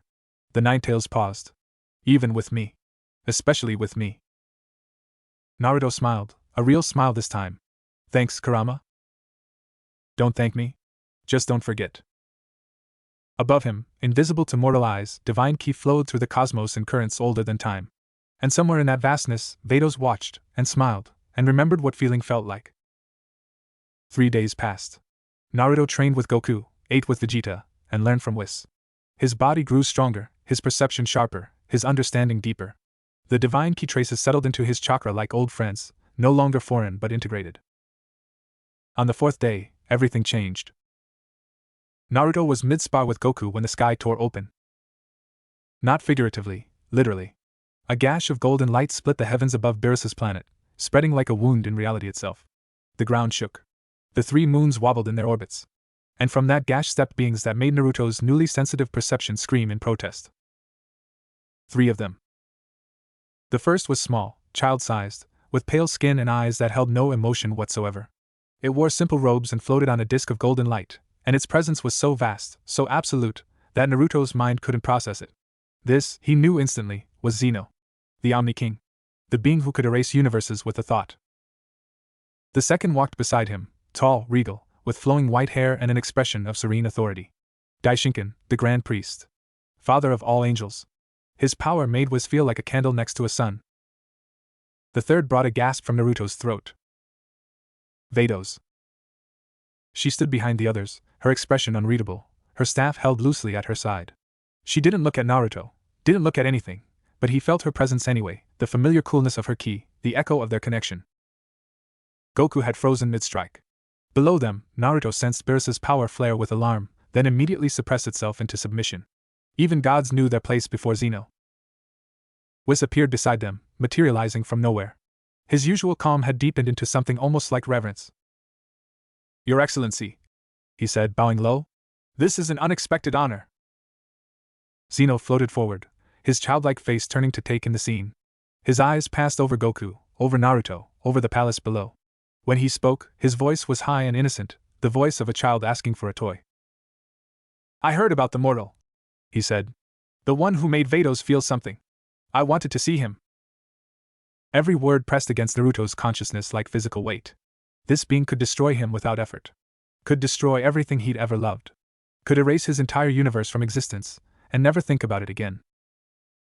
And he was curious. Naruto stepped forward. His legs shook. His heart pounded. But he stepped forward. "I'm Naruto Uzumaki," he said. His voice came out steadier than he expected. "It's an honor to meet you." Zeno tilted his head, studying him. "You're not afraid?" "I'm terrified." Naruto met those empty eyes. "But fear never stopped me from doing what needed to be done." A long pause. Daishinkan's expression didn't change, but something in his posture shifted, interest, perhaps. Vados remained still as a statue. Then Zeno laughed. It was a child's laugh, bright and genuine, utterly at odds with the cosmic power he represented. "I like him. He's honest." He floated closer, circling Naruto like a curious bird. "Vados said you showed her something new. Something she'd never felt before. What was it?" Naruto glanced at Vados. Her expression remained blank, but he caught the tiniest flicker in her eyes, a warning maybe. Or a plea. "Connection," he said. "I showed her what it feels like to truly connect with someone. To be seen and accepted exactly as you are." Zeno stopped circling. "Connection? Do you have friends, Your Excellency?" The question hung in the air like an explosive tag. Goku's eyes widened. Whis' calm cracked, just slightly. Even Daishinkan's serene expression flickered. But Zeno just looked thoughtful. "Friends? I have attendants. Servants. Beings who do what I say." He glanced at Daishinkan. "Is that the same?" "No, Your Excellency. It is not." "Oh." Zeno turned back to Naruto. "Then I don't have friends. I've never had friends." The words were simple, stated without self-pity or longing. Just fact. The most powerful being in existence, ruler of 12 universes, had never experienced the most basic human connection. Naruto's heart twisted. "Would you like to?" he asked. Goku made a choking sound. Whis' eyes widened fractionally. Even Vados' composure cracked, just a hair, just for a moment. Zeno stared at Naruto. For the first time, something flickered in those empty eyes. Not power. Not curiosity. Something more fundamental. "What would that involve?" "Sitting with someone. Talking. Sharing food, maybe." Naruto smiled, his real smile, the one that had won over cynics and enemies alike. "Being together without wanting anything. Just being."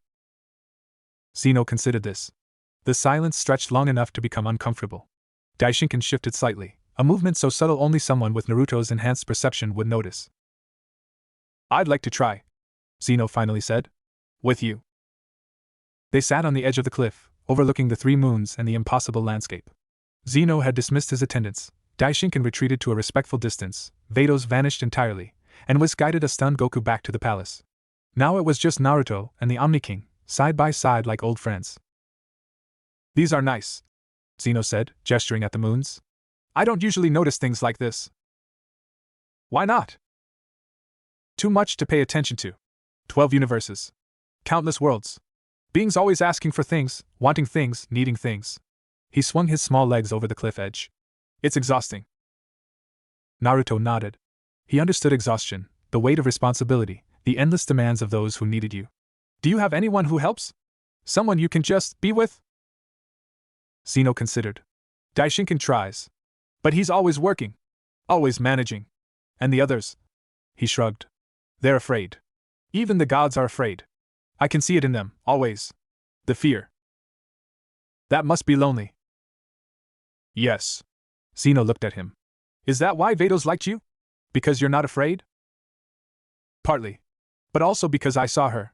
Not as an angel or a teacher or a threat. Just her. Naruto looked out at the moons. Everyone wants something from powerful people. But when you strip all that away, they're still people. Still beings who want to be understood. Zeno was quiet for a long moment. When he spoke, his voice was smaller than before. No one has ever just sat with me. Like this. Naruto smiled. Then I'm glad I could be the first. They talked for hours. About nothing and everything. Zeno asked about Naruto's world, his friends, his enemies, his dreams. Naruto asked about the universes, the gods, the endless complexity of existence. Zeno answered everything with childlike honesty, revealing a perspective so vast and so simple that it took Naruto's breath away. Your friend Goku, Zeno said at one point. He's interesting. He fights for the joy of it. I don't understand that. Neither do I completely. But I respect it. Vegeta fights for pride. Beerus fights because he's bored. Whis doesn't fight at all, he just watches. Zeno tilted his head. What do you fight for, Naruto? Naruto considered the question. He'd answered it before many times, in many ways. For his village. For his friends. For peace. For Sasuke. All true, all incomplete. I fight so that no one has to be alone, he finally said. So that everyone has someone who sees them. Who cares about them. Who won't give up on them. He met Zeno's eyes. Like I'm doing now with you. Zeno's expression didn't change, but something in his posture softened. That's nice. I'd like more of that. Then you should have it. You're the Omni King. You can do anything. Can I make someone not be afraid of me? Naruto thought about it. No. That's not something you can force. Fear comes from inside people. But you can show them there's nothing to fear. You can be gentle. Patient. You can sit with them, like we're sitting now, and let them see you. Zeno nodded slowly. I'll try that. When Zeno finally left, summoned by Daishinkan to attend to some cosmic emergency, the sky sealed behind him and the world felt suddenly, profoundly ordinary. Naruto sat alone on the cliff, drained but peaceful, watching the moons continue their eternal dance. Vados appeared beside him. You did something remarkable, she said quietly. No one has ever spoken to Zeno like that. No one has ever treated him as anything except the Omni King. He's lonely. Like you were. Naruto looked at her. Like a lot of powerful beings, I'm realizing. Vados' lips curved slightly. We're a lonely bunch, it's true. Divinity isolates. Power separates. The higher you rise, the fewer beings can truly meet you. But they want to be met. All of them. Zeno, you, probably others. Naruto stood, facing her. That's the thing about connection. It doesn't care about power. It just cares about presence. Vados studied him for a long moment. You've changed more than I realized. The divine key helped, but that's not what's different. You've grown. Inside. I had good teachers. Flatterer. But she smiled, a real smile, warm and almost fond. I should go. Kampa will be wondering where I am. And there will be questions about Zeno's visit. Will I see you again? Vados hesitated. Do you want to? Yeah. I do. She nodded slowly. Then you will. Not soon, there are complications now, attention you've drawn, but eventually. She reached out, touching his cheek briefly, a gesture so unexpected and so gentle that Naruto's breath caught. Thank you, Naruto Uzumaki. For everything. Then she was gone, and Naruto stood alone on the cliff, watching the moons, feeling the weight of what had just happened settle slowly into his understanding. He'd sat with the Omni King. Talked with him. Offered him friendship. And somewhere in the vastness of existence, a child god who could destroy universes was thinking about what it meant to be seen. News of Zeno's visit spread faster than Naruto would have believed possible. Within days, beings he'd never heard of began arriving at Beerus' planet, gods from other universes, angels curious about the mortal who had befriended the Omni King, even a few representatives from realms so distant they defied comprehension. Beerus was not happy about this. My planet has become a tourist attraction, he complained during breakfast, glaring at Naruto across the table. Do you have any idea how annoying it is to have gods from Universe 3 dropping by unannounced? They don't even call ahead. They just appear. Naruto shrugged apologetically. Sorry. I didn't ask for this. You sat with Zeno for 3 hours and offered him friendship. What did you think would happen? I thought he might appreciate having someone to talk to. Beerus stared at him. Vegeta choked on his food. Goku grinned like a proud parent. You. Beerus said slowly, are either the bravest mortal I've ever met or the stupidest. I haven't decided which. Can I be both? No. But Beerus's glare softened slightly. For what it's worth, Zeno seemed different after visiting you. Quieter. Less like he was waiting for something to entertain him. He looked away. That's probably good. A bored Omni King is dangerous. A thoughtful one might be less so. Whis, who had been quietly observing, spoke up. There's another matter we should discuss. The attention Naruto has drawn isn't limited to friendly visitors. Some beings are concerned. Concerned about what? Naruto asked. About a mortal who can perceive divine ki, who has integrated it into his own energy, and who has formed bonds with both an angel and the Omni King. Whis' expression remained calm, but his voice carried weight. To some, that looks like a threat. Or an opportunity. Neither is good. Goku's smile faded. You're saying someone might try to hurt him? I'm saying that power attracts power. And Naruto now has something that others want: access. Influence. The ear of beings who rarely listen to anyone. Naruto set down his food. What do you suggest? Caution. Awareness. And perhaps. Whis paused. Perhaps it's time you return to your own universe. Temporarily. Until the attention fades. The suggestion hit Naruto like a physical blow. Return home? After everything he'd learned, everything he'd become? The idea felt simultaneously right and wrong. Right because he missed his family, his friends, his world. Wrong because he wasn't finished here. Wasn't finished becoming whatever he was becoming. Is that necessary? He asked. Not yet. But soon. Whis' eyes held his. You've grown remarkably, Naruto. But growth in one place can become stagnation. A change of environment, a return to familiar ground, these things help integration.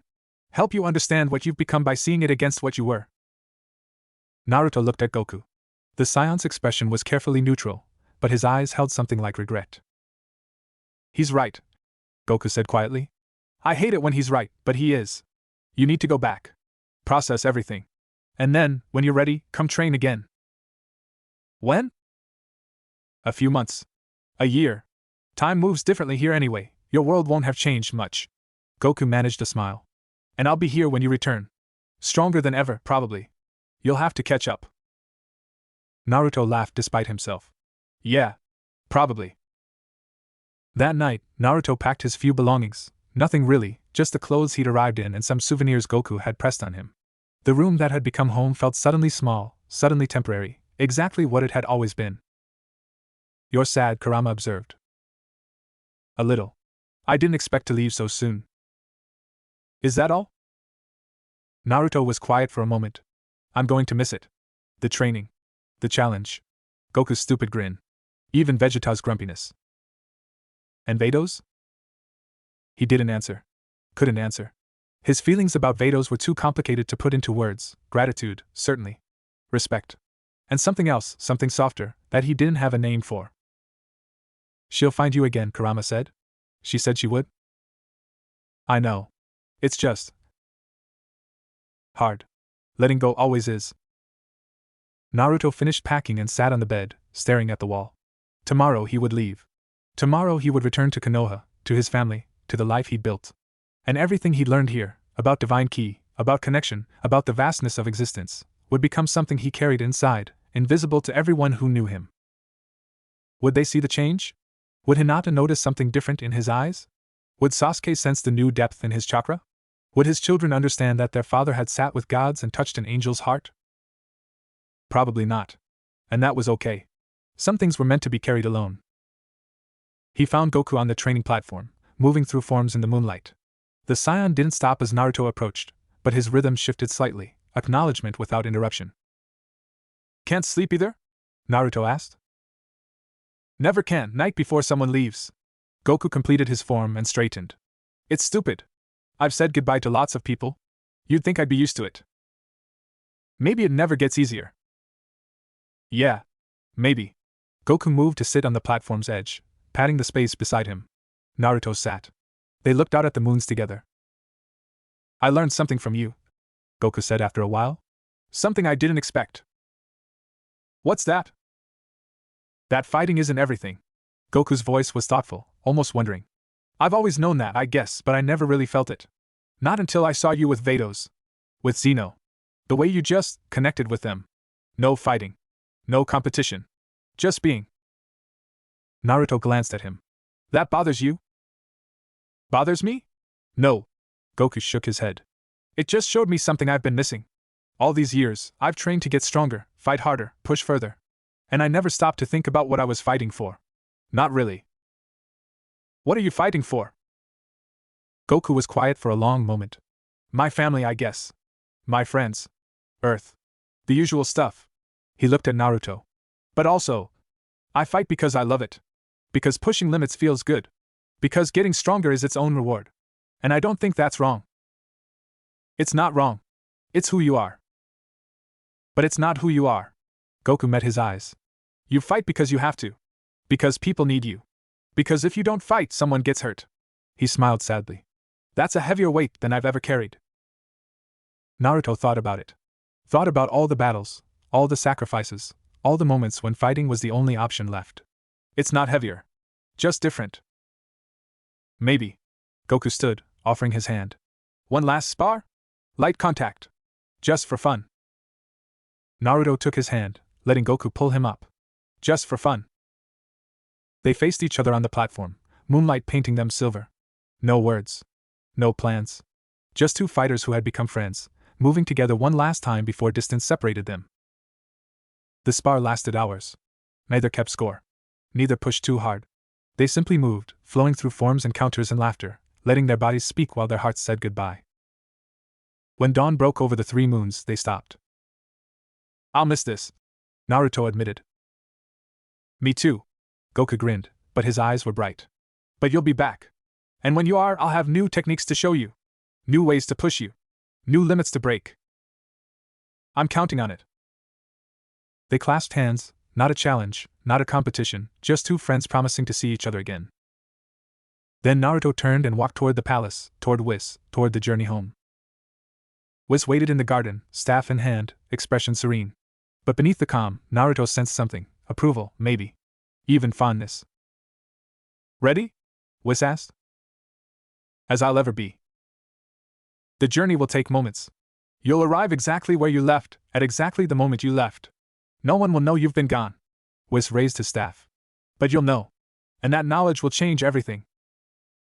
Naruto nodded.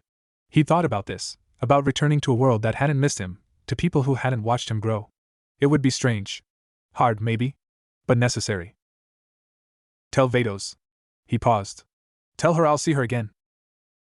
I will. Whis smiled, a real smile, warmer than usual. She knows. She's always known. The staff glowed. Reality folded. And Naruto Uzumaki, who had trained with gods and befriended angels, who carried divine ki in his chakra and the memory of connection in his heart, disappeared from Beerus's planet. He reappeared in the woods outside Kenoha, exactly where he'd left. The sun was setting. Birds sang in familiar trees. Somewhere in the distance, he heard children laughing, his children, maybe, or someone else's. He stood still for a long moment, feeling the weight of where he'd been and the lightness of where he'd returned. His chakra hummed with new depths. His perception showed him currents of divine ki flowing overhead, unnoticed by anyone else. He was home. And he was changed. Kenoha felt smaller than Naruto remembered.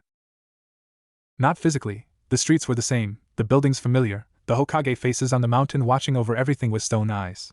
But after the vastness of Beerus's planet, after the garden outside time, after sitting with the Omni King and watching divine ki flow between universes, his home village felt contained. Finite.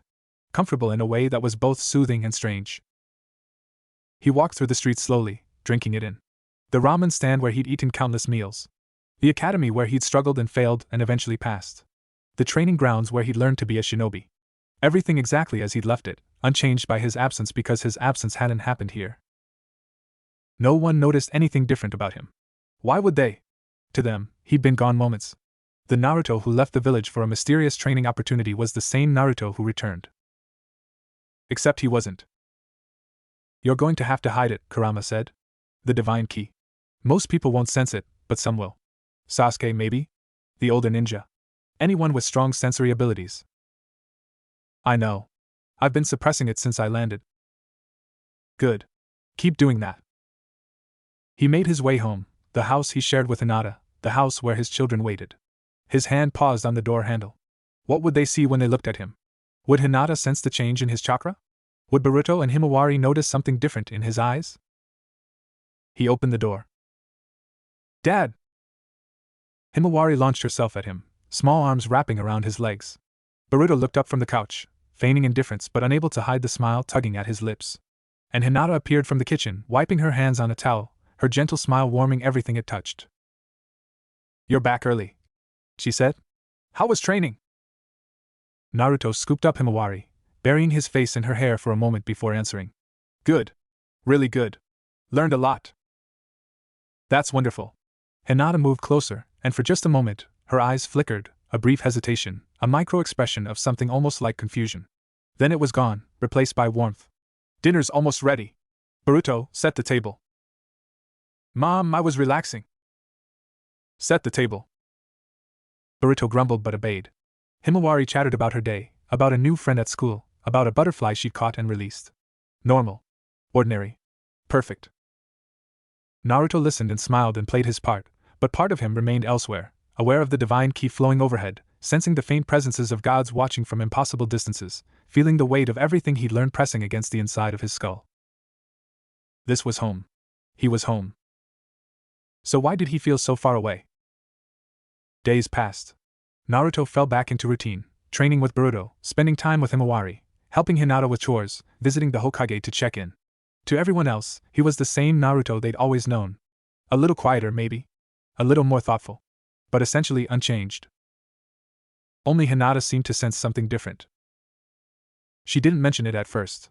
Just watched him with those gentle eyes, noticing things no one else did. The way he paused before responding to questions. The way he sometimes stared at nothing, seeing things she couldn't imagine. The way his chakra, usually so warm and open, felt slightly reserved. On the 5th night, she asked? They lay in bed, side by side, the house quiet around them. Naruto stared at the ceiling, not sleeping, not really thinking, just being, the way Vados had taught him. Naruto? Hinata's voice was soft, tentative. Can I ask you something? Of course. What happened during your training? The real training, not the one you told everyone about? He turned to look at her. In the darkness, her face was barely visible, but he could feel her concern like a physical weight. What do you mean? Your chakra is different.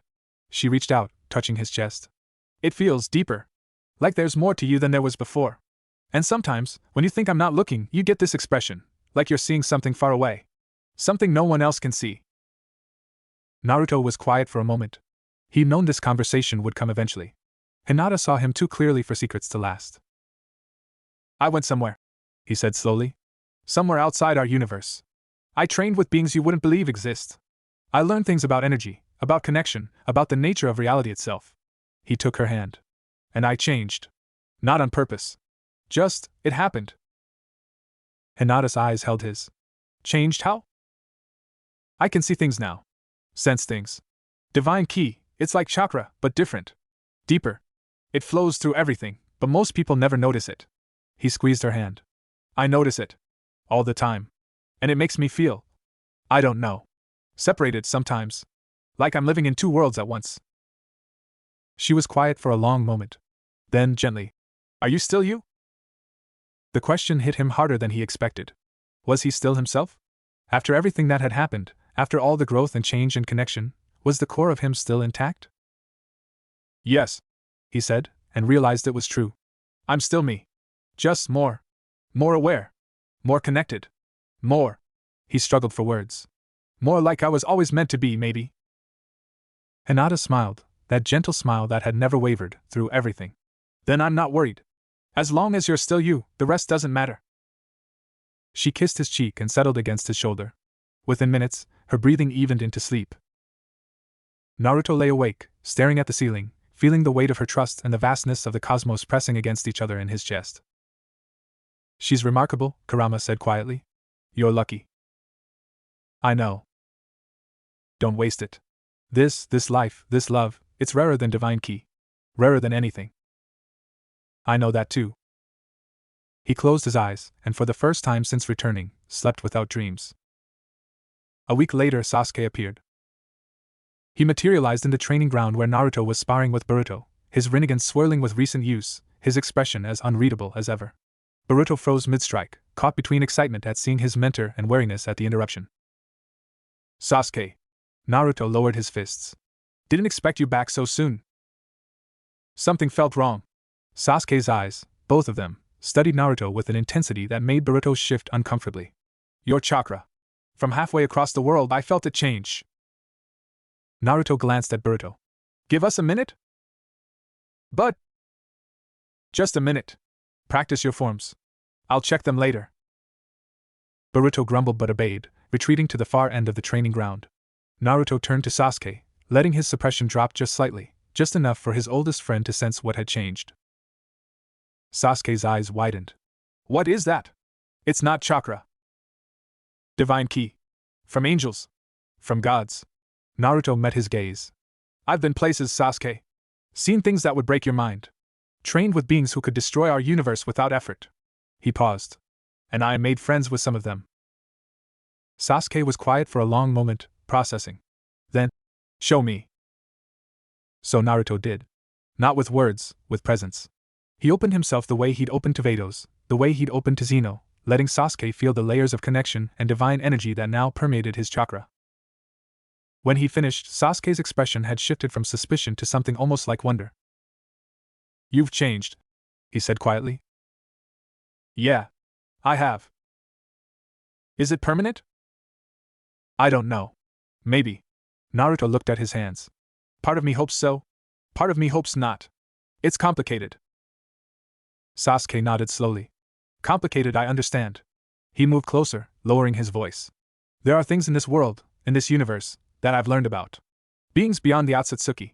Powers that make Kaguya look like a child. He met Naruto's eyes. If you've touched that level, if you've connected with beings at that scale, it changes everything. Changes what? Our place. Our purpose. The reason we fight.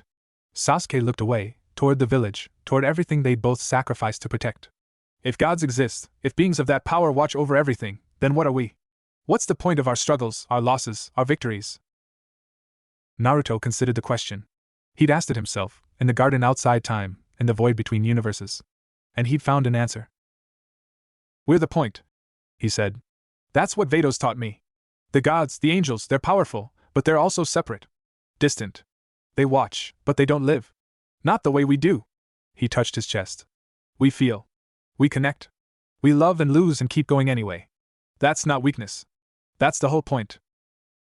Sasuke studied him for a long moment. Then, unexpectedly, he smiled, a rare expression, small but genuine. You really have changed, he said. You actually sound like you know what you're talking about. I've had practice. Apparently. Sasuke's smile faded. Be careful, Naruto. Power at that level attracts attention.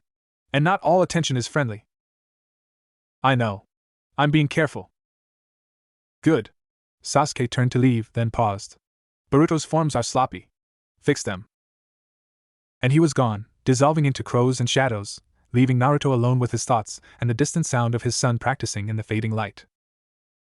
That night, Naruto sat on the roof of his house, watching stars that held new meaning. Each point of light was a world, a universe, a realm of gods and angels and beings beyond comprehension.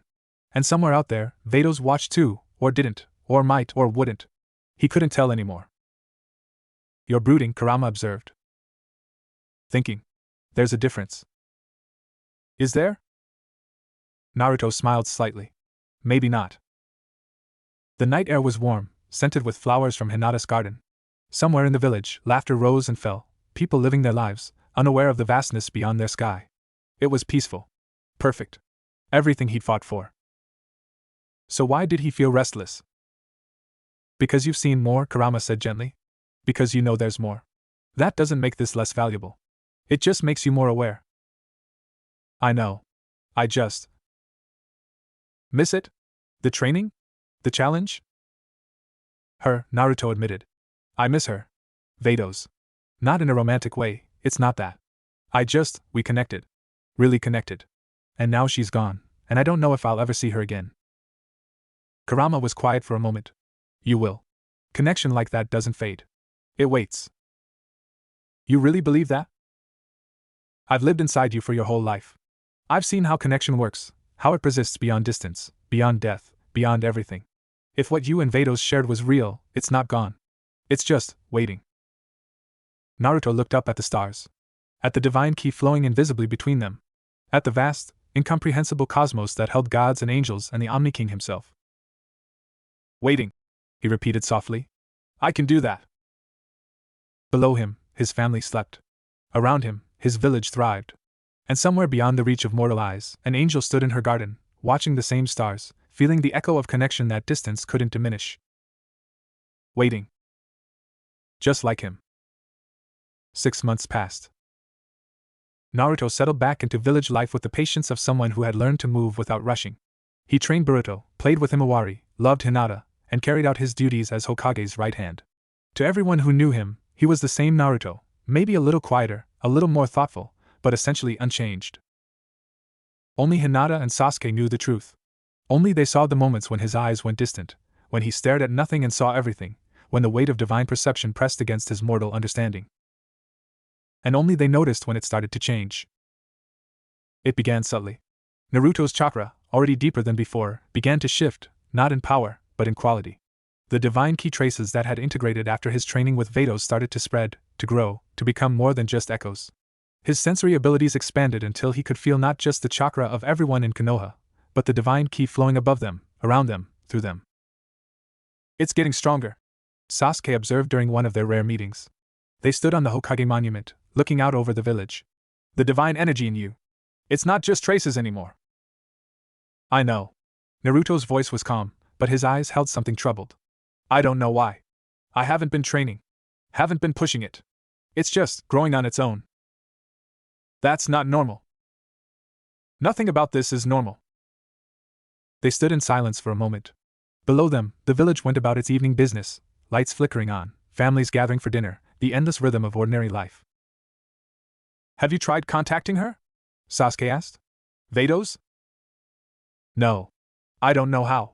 And even if I did, Naruto shook his head. I'm not sure I should. She said she'd find me when the time was right. And you trust that? Yeah. I do. Sasuke nodded slowly. Then wait. But be ready. If your power is growing on its own, something's coming. Something that requires it. Naruto looked at his oldest friend. You always know, don't you? When things are about to change. I've learned to read the signs. Sasuke met his eyes. And the signs say you're not done growing. Not even close. 3 weeks later, the sky tore open. Naruto felt it coming. Hours before it happened, the divine ki above Kenoha began to swirl and gather, currents of god energy converging on a single point. By the time the golden gash appeared, he was already waiting on the Hokage monument, senses extended, heart steady. She stepped through alone. Vados looked the same as always, robes of green, staff of power, expression calm and unreadable. But beneath that calm, Naruto sensed something new. Something almost like anticipation. You came, he said. I said I would. She floated down to stand beside him, looking out at the village. This is your home. I've seen it from afar, but never like this. Never in person. It's not much compared to your garden. It's everything compared to my garden. She turned to face him. Your divine ki has grown. More than I expected. More than should be possible without training. I don't know why. It just happened. I know why. Vados' expression shifted, not quite concern, but something close. Our connection, Naruto. It's not just memory. It's not just feeling. It's real. The bond we formed in the garden, in the void, it's still there. And it's growing. Naruto stared at her. Growing how?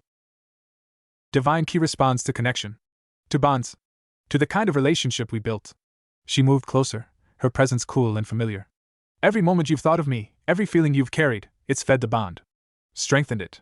And the bond, in turn, has strengthened the divine ki within you. So you're saying, we're connected now? Permanently? I'm saying that what we built is more than either of us understood. For the first time, something like vulnerability flickered in her ancient eyes. I've existed for eons, Naruto. I've never bonded with anyone. Not truly. I didn't know what would happen if I did. Naruto considered this. The implications swirled around him, cosmic, personal, terrifying. A permanent connection to an angel. Divine ki growing within him without effort. Attention from beings who might not approve. Is this bad? he asked. Vados was quiet for a moment. I don't know. It's unprecedented. Even Whis doesn't have answers. She looked at him. But I know one thing, I don't regret it. Whatever comes from this, I don't regret meeting you. Training you? Connecting with you. Naruto smiled, warm, genuine, the smile that had won over cynics and gods alike. Me neither. They stood together on the monument, mortal and angel, watching the sun set over a village that held everything Naruto loved. The divine ki flowed around them, through them, part of something larger than either understood. So what now? Naruto asked. Now we wait. We see what this bond becomes. We face whatever comes because of it. Vados glanced at him. Together, if you're willing. Together, he agreed. The months that followed were strange and wonderful and terrifying. Vados didn't stay in Kenoha. Her duties as an angel required her presence elsewhere, but she visited. Regularly. Unexpectedly. Sometimes for hours, sometimes for minutes. Each time, their bond deepened, and Naruto's divine ki grew stronger. Hinata accepted the visits with the grace that defined her. She sensed that whatever existed between Naruto and Vados wasn't romantic. It was something rarer, stranger, harder to define. Connection across species and power levels and the fundamental nature of existence. She didn't fully understand it, but she accepted it, because she trusted Naruto completely.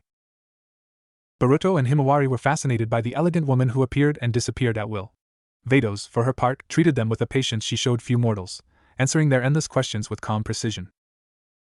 You're like Auntie Vados, Himawari said once, earning a rare smile from the angel. Sasuke watched and waited and said nothing. But Naruto caught him studying Vados sometimes, his Rinnegan active, seeing things no one else could see. Whatever he found there, he kept to himself. And through it all, the bond grew. 6 months after Vados' first visit, Naruto felt something shift. He was training with Boruto when it happened, a sudden surge of divine ki, not from outside but from within, flooding his chakra system with light and power and awareness. His son stumbled back, eyes wide, as Naruto's form began to glow.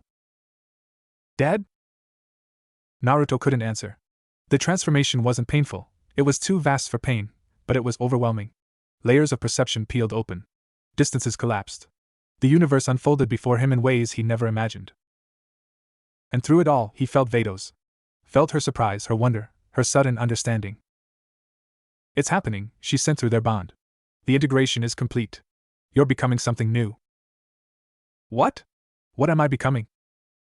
I don't have a name for it. Mortal and divine, connected beyond separation. A being who exists in both worlds. Her presence wrapped around him, warm and steady. Don't fight it. Let it happen. He let it happen. The glow faded. The awareness settled. Naruto opened his eyes to find Boruto staring at him, mouth open, and Vados standing behind his son, expression something like awe. Dad, your eyes? Naruto looked at his reflection in a nearby window. His eyes had changed. The familiar blue remained, but now it held depths, faint traces of gold, of light, of something ancient and eternal. What am I? He whispered. Vados moved to stand before him. You're the first. The only. A mortal who touched an angel's heart and became something neither. She touched his face, gentle and wondering. I don't know what to call you. But I know what you are to me. What? Everything. Her voice cracked, just slightly, the first time he'd ever heard her less than perfectly composed. You're everything I never knew I wanted. Everything I never knew I needed. And I will spend the rest of eternity grateful that you existed. Naruto pulled her into an embrace. It was the first time he touched her like this, not in training, not in teaching, but simply as one being to another. She stiffened for a moment, then relaxed against him, her ancient form somehow small in his arms. Thank you, he whispered. For everything. They stood together, mortal and angel, bound by something beyond power or purpose. Around them, the world continued, Boruto watching with confusion, the village going about its business, the universe turning in its endless dance. And somewhere far away, Goku sensed the shift and smiled. The final lesson came not from Vados, but from Zeno. The Omni King appeared without warning, floating on his golden disc, his childlike face serious for once.